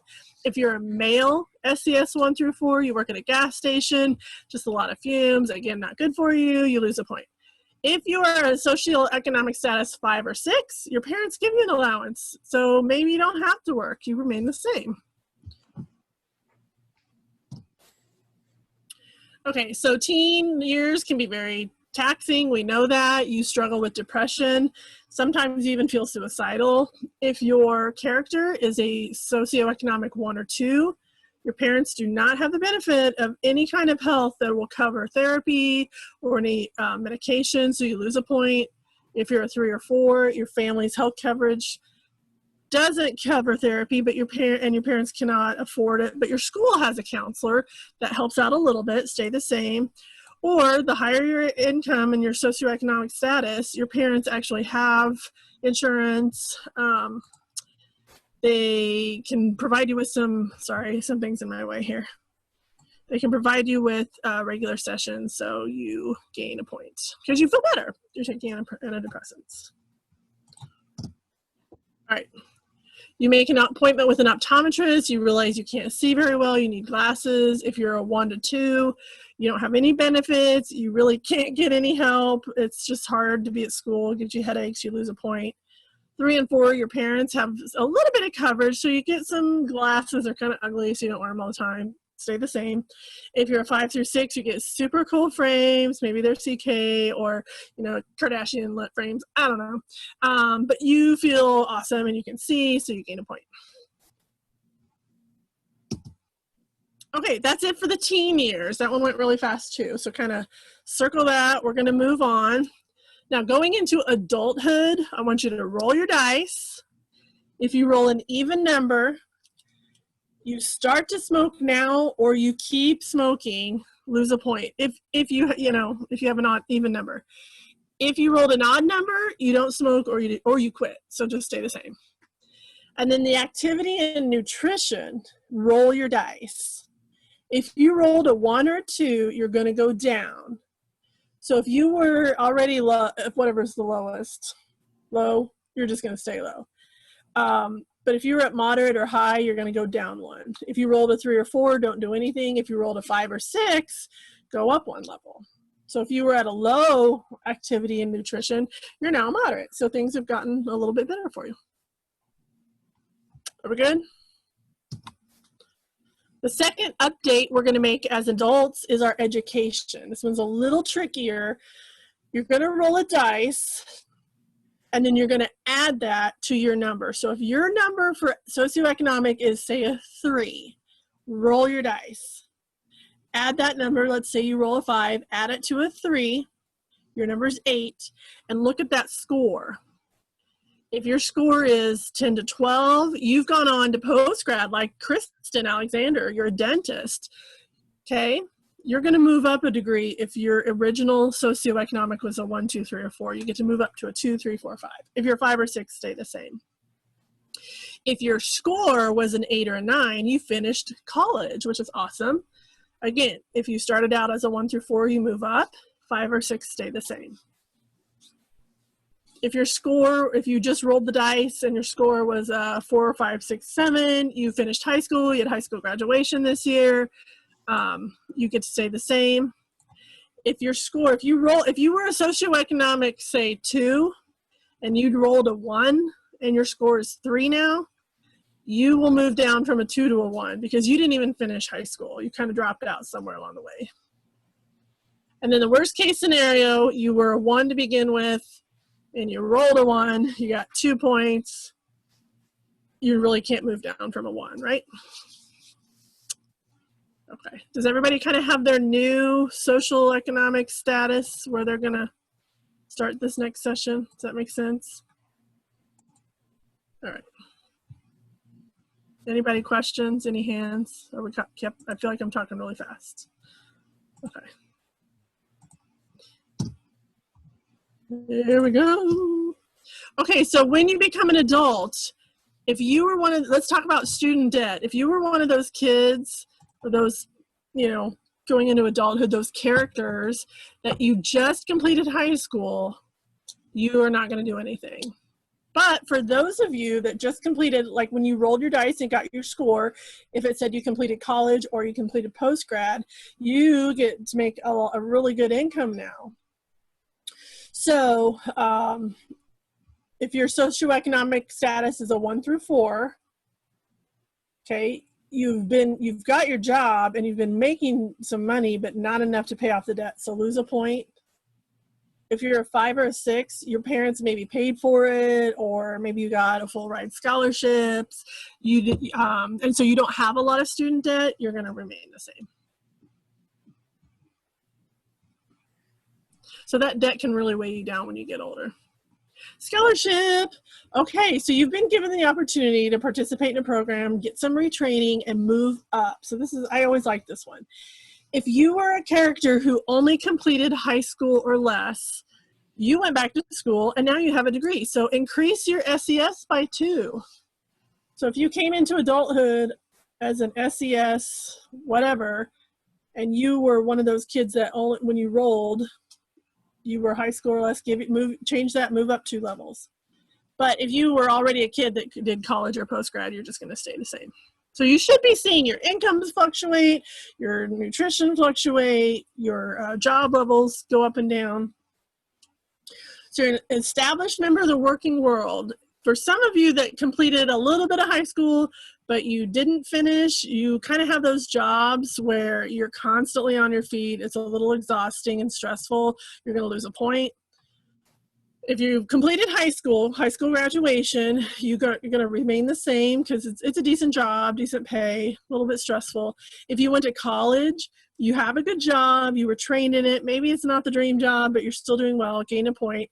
And if you went to post-grad, that would be the health careers you're looking at. Some of them are master's degrees, bachelor's degrees. You guys are going to gain 2 points. All you future healthcare kiddos.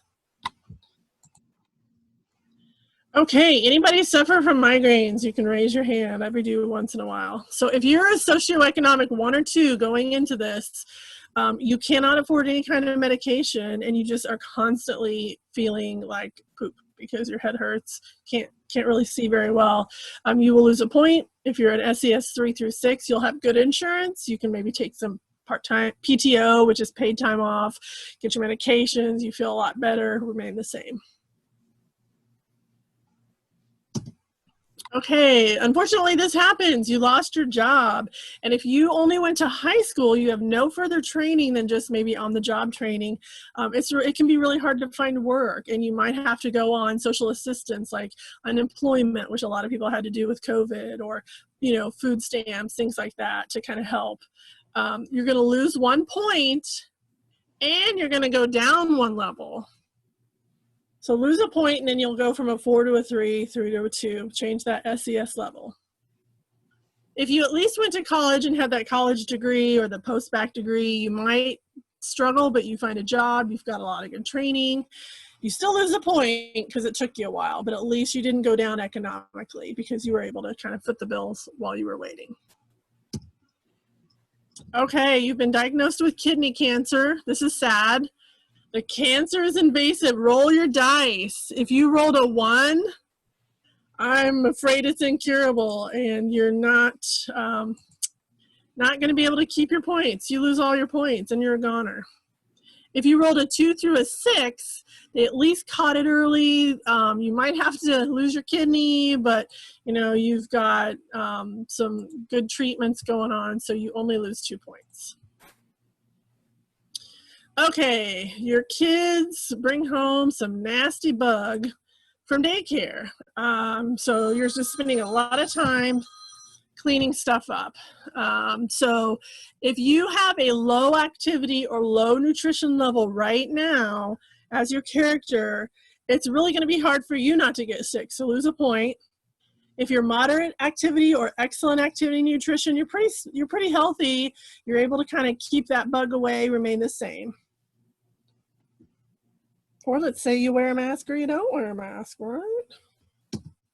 Okay, you've worked really hard. You've been taking classes. You upgrade your education. If you are currently in SES 1 to 3, you've finished your college degree, you get to gain a point, and you move up 2 levels. If you're a 4, 5, or 6 socioeconomic, if you've not already, you complete your post-grad. So you may have been a college grad, but now you've got your post degree, and now you get to gain a token. Token and VP are the same thing, vitality points. You have a genetic predisposition to diabetes, so not type 2 where you just eat bad and you don't take care of yourself. This is the kind of, it's just running in your family. So if you are a character with low activity nutrition, you're going to get diabetes, lose a point. If your character has moderate or excellent activity nutrition, you don't develop it. Stay the same. Oh, you had a heart attack. So shoveling snow one afternoon. And this is actually a big thing for adults who really don't ever exercise, and then the snow comes and they got to get out of their driveway, so they start shoveling, and you don't really realize how much exertion, and a lot of people sometimes do have that heart attack. So if your socioeconomic is a 1 or a 2, you lose a point. Or if you're a low activity, low nutrition at any point in the game, lose a point. Or if you were a smoker at any point, you lose a point. And if you were all 3 of those at any point in the game, you will lose all your points and you'll be a goner. So I don't know, staff, does anybody, how many people do we have that have that are goners? I can't see in the chat room. We lost anybody other than that one person? It looks like we had 4 people who died when we were doing the car accident thing. Oof. So yes. Yeah. And then it looks like a few people died of kidney cancer. Okay. Is anybody still alive? All right. Anybody still alive? Michaela's alive. We have 1 person with 32 points. Oof. All right. Yeah. You might win the treasure chest. Okay, so that was it for the adulthood. This is our last piece of the puzzle. We're going into elderly care. We're all becoming grandmas, grandpas. I want you to roll your dice. We're talking about our activity and nutrition. So if you roll a 1 through 4 and you're still in the game, move down a level. So you've gone from moderate activity to low, excellent nutrition to moderate, kind of adjust those. If you rolled a 5, you stay the same. If you rolled a 6, you can actually jump up a level. So let's say you retired and you actually have more time to work out. So you went from a moderate to an excellent in terms of both activity and nutrition. So those are 2 different things. Everybody adjust? Okay, pension. This is your retirement. So if you're in SES 1 or 2, you don't have any pension, your money is tight, you're still trying to work a little bit here and there, and you're kind of into your 70s, it's very stressful. You lose, what do you lose? You lose a point. SES 3 or 4, your pension is okay. I mean, you had a little bit of retirement, you've got some clubs and things that you're doing, but pretty much you're stable, remain the same. And if you're a 5 or 6, you socked money away, you had a nest egg, you're living in one of those great retirement homes with activities, you get to gain a point. That's where I want to be. Okay, so if you are, let's see if you have strong bones. So if your character is a female, you're going to, with low activity nutrition, you develop osteoporosis, you lose a point. If you are low activity nutrition and a smoker character, you lose 3 points. If you're a male, roll the dice. Roll a 1, you get osteoporosis, lose a point. Roll 2 through 6, you stay the same. Wait, how do I show this? Do you have a question? There we go. Okay. Just everybody make sure your phone's on mute. Okay. Unless you have a question. Okay. Next one. Lung cancer. If you were a smoker at any time, you develop a funny cough and you lose 20 pounds over a few months, you have lung cancer, you're going to lose 3 points. If you're a non-smoker, you stay the same. You're predisposed to prostate cancer, or if you're a male, or breast cancer if you're a female, you contract that disease, you have some treatment. If you roll your dice and you roll a 1 to 3, your cancer spread has stopped. If you rolled a 4, 5, or 6, it's metastasized and you lose 3 points. You've lost your spouse to cancer. You're very grief-stricken, you're lonely, it's very depressing, you're sad a lot, you have a really hard time taking care of yourself. You have a large supportive family with a network of friends and they try to take care of you. When you can't take care of yourself, just lose 1 point. If you rolled a 3 or 4, you have some friends who you speak with on a regular basis. They don't really come see you as often, so you're still feeling kind of lonely, so you lose 2 points. And if you rolled a 5 or 6, everybody lives pretty far. Nobody really visits. You're by yourself all the time. It's just very lonely, so you'll lose 3 points. Winter blues. Okay, roll your dice. If you're a 1 to 5, you live in a climate where it's cold and you can't really get out a lot. We're talking Kansas City in January, right? You might slip on the ice. You can't drive on the snow. You're indoors a lot, kind of depressed, lose a point. If you roll a 6, hey, you're a snowbird. Maybe you get to go to Arizona or Florida for the winter months, so you can remain the same. You've developed cataracts and your eyesight is failing, but it's going to be a while before you can have any surgery. Roll your dice, a 1 or 2, you have poor eyesight, you have a car accident due to that, someone's injured, you lose 2 points. 3, 4, or 5, you just don't even drive at all because you know it's dangerous, but you're housebound. And there's a few people that might help you go get groceries here or there, so you only lose 1 point. And if you don't drive, but you're in an area where there's a lot of support, or maybe you're in one of those living retirements where you don't have to go get your own groceries, you can eat downstairs in the dining room, you remain the same. Okay, let's just do one more. You can't live alone by yourself. No, let's not do this one. Let's do this last one because we're going to bolt through it. Heart trouble or smoker. If you were a smoker at any time, or I don't know if I took that slide out. Let's just say if you were a smoker at any point in your elderly years, you had a stroke and you lose all your points. So that should get rid of a few more people.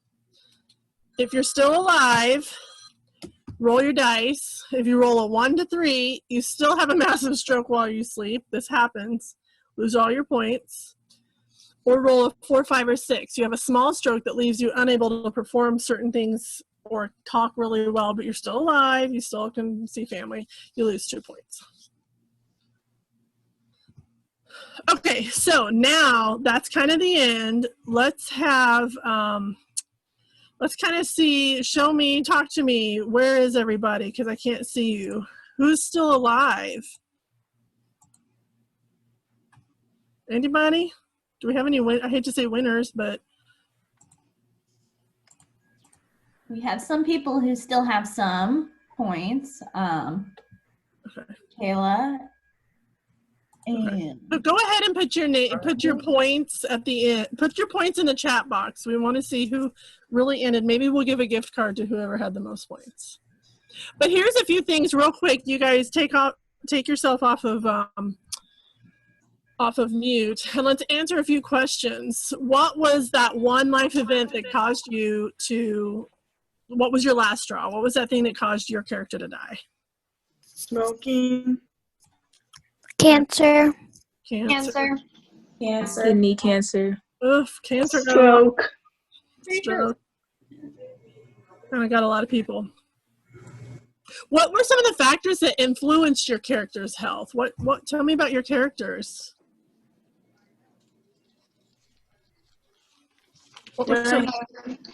My parents smoked, so I lost a vitality point, and then I was bullied. Oh, that's not good. My character. About life. My character was a person of color and a female. Okay.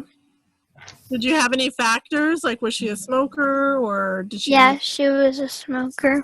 Smoker. Okay. Did you feel like this game was pretty realistic, like to what happens to people in everyday life? Or did you guys think, anybody think this is like a bunch of bull? Like, why am I losing points all the time? Yeah. For me, I just stayed the same pretty much the entire game. Wow. Okay. So you had it good. You didn't have it too good. You didn't have it too bad. You just had a decent life. And you. I was a smoker. I was a bullier. I was gay. It says in here. What'd you say, Ariana?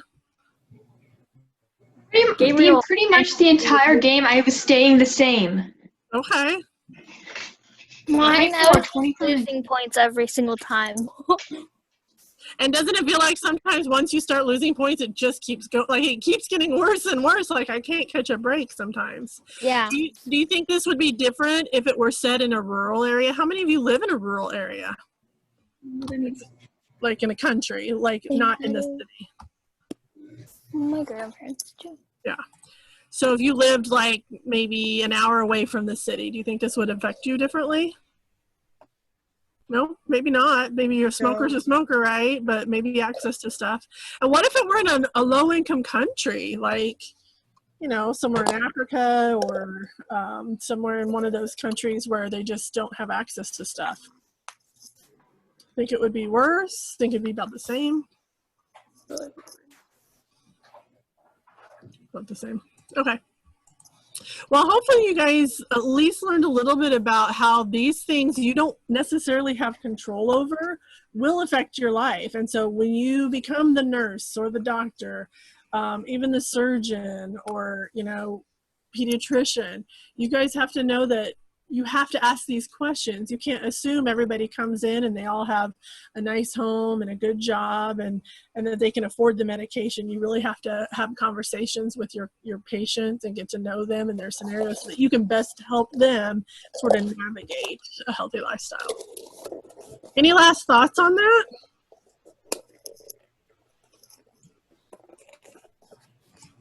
Okay, well, thank you guys for playing that. I'm done, Trish. Do we want to take a few minute break and then Laura can start putting people in rooms? I think so. We've got a couple of minutes. This is kind of nice. We're supposed to have a dance break, so I will just probably play the music and people can dance if they want to, or you can take a restroom break and then we'll start moving out into our breakout rooms. I don't know if our college folks have joined us yet or not, Stephanie? I have one, and then Kylie's upstairs. I can have her log on. Who do we have here that's in middle school right now? Who's a 7th or 8th grader? Okay. So you guys are going to go into your own room. Michaela, you had offered on my end to be a panel to talk about high school. Can I get one more high school freshman, or did anybody else have anybody that could be on the panel? I want the juniors and seniors to go into the college panel, but except for you, Michaela, because you offered. But did anybody, my other 2 high school students didn't come. So do we have any other freshmen or sophomores? Prithvi, you could maybe go in that and talk to them about what to expect in high school. Is that okay? Yeah, and you'll be in there with me. I'm going to be in there with you. So she'll facilitate that. We thought it would be really good for those kids to just have time to talk to you about what it's like in high school. How is it different than being in middle school? Prepare. You guys are the experts now, how to prepare. And then we're going to have a few from college hopefully hop on and talk to the rest of you. And these sessions are recorded. So if you feel like you're going to miss the college panel, we can probably connect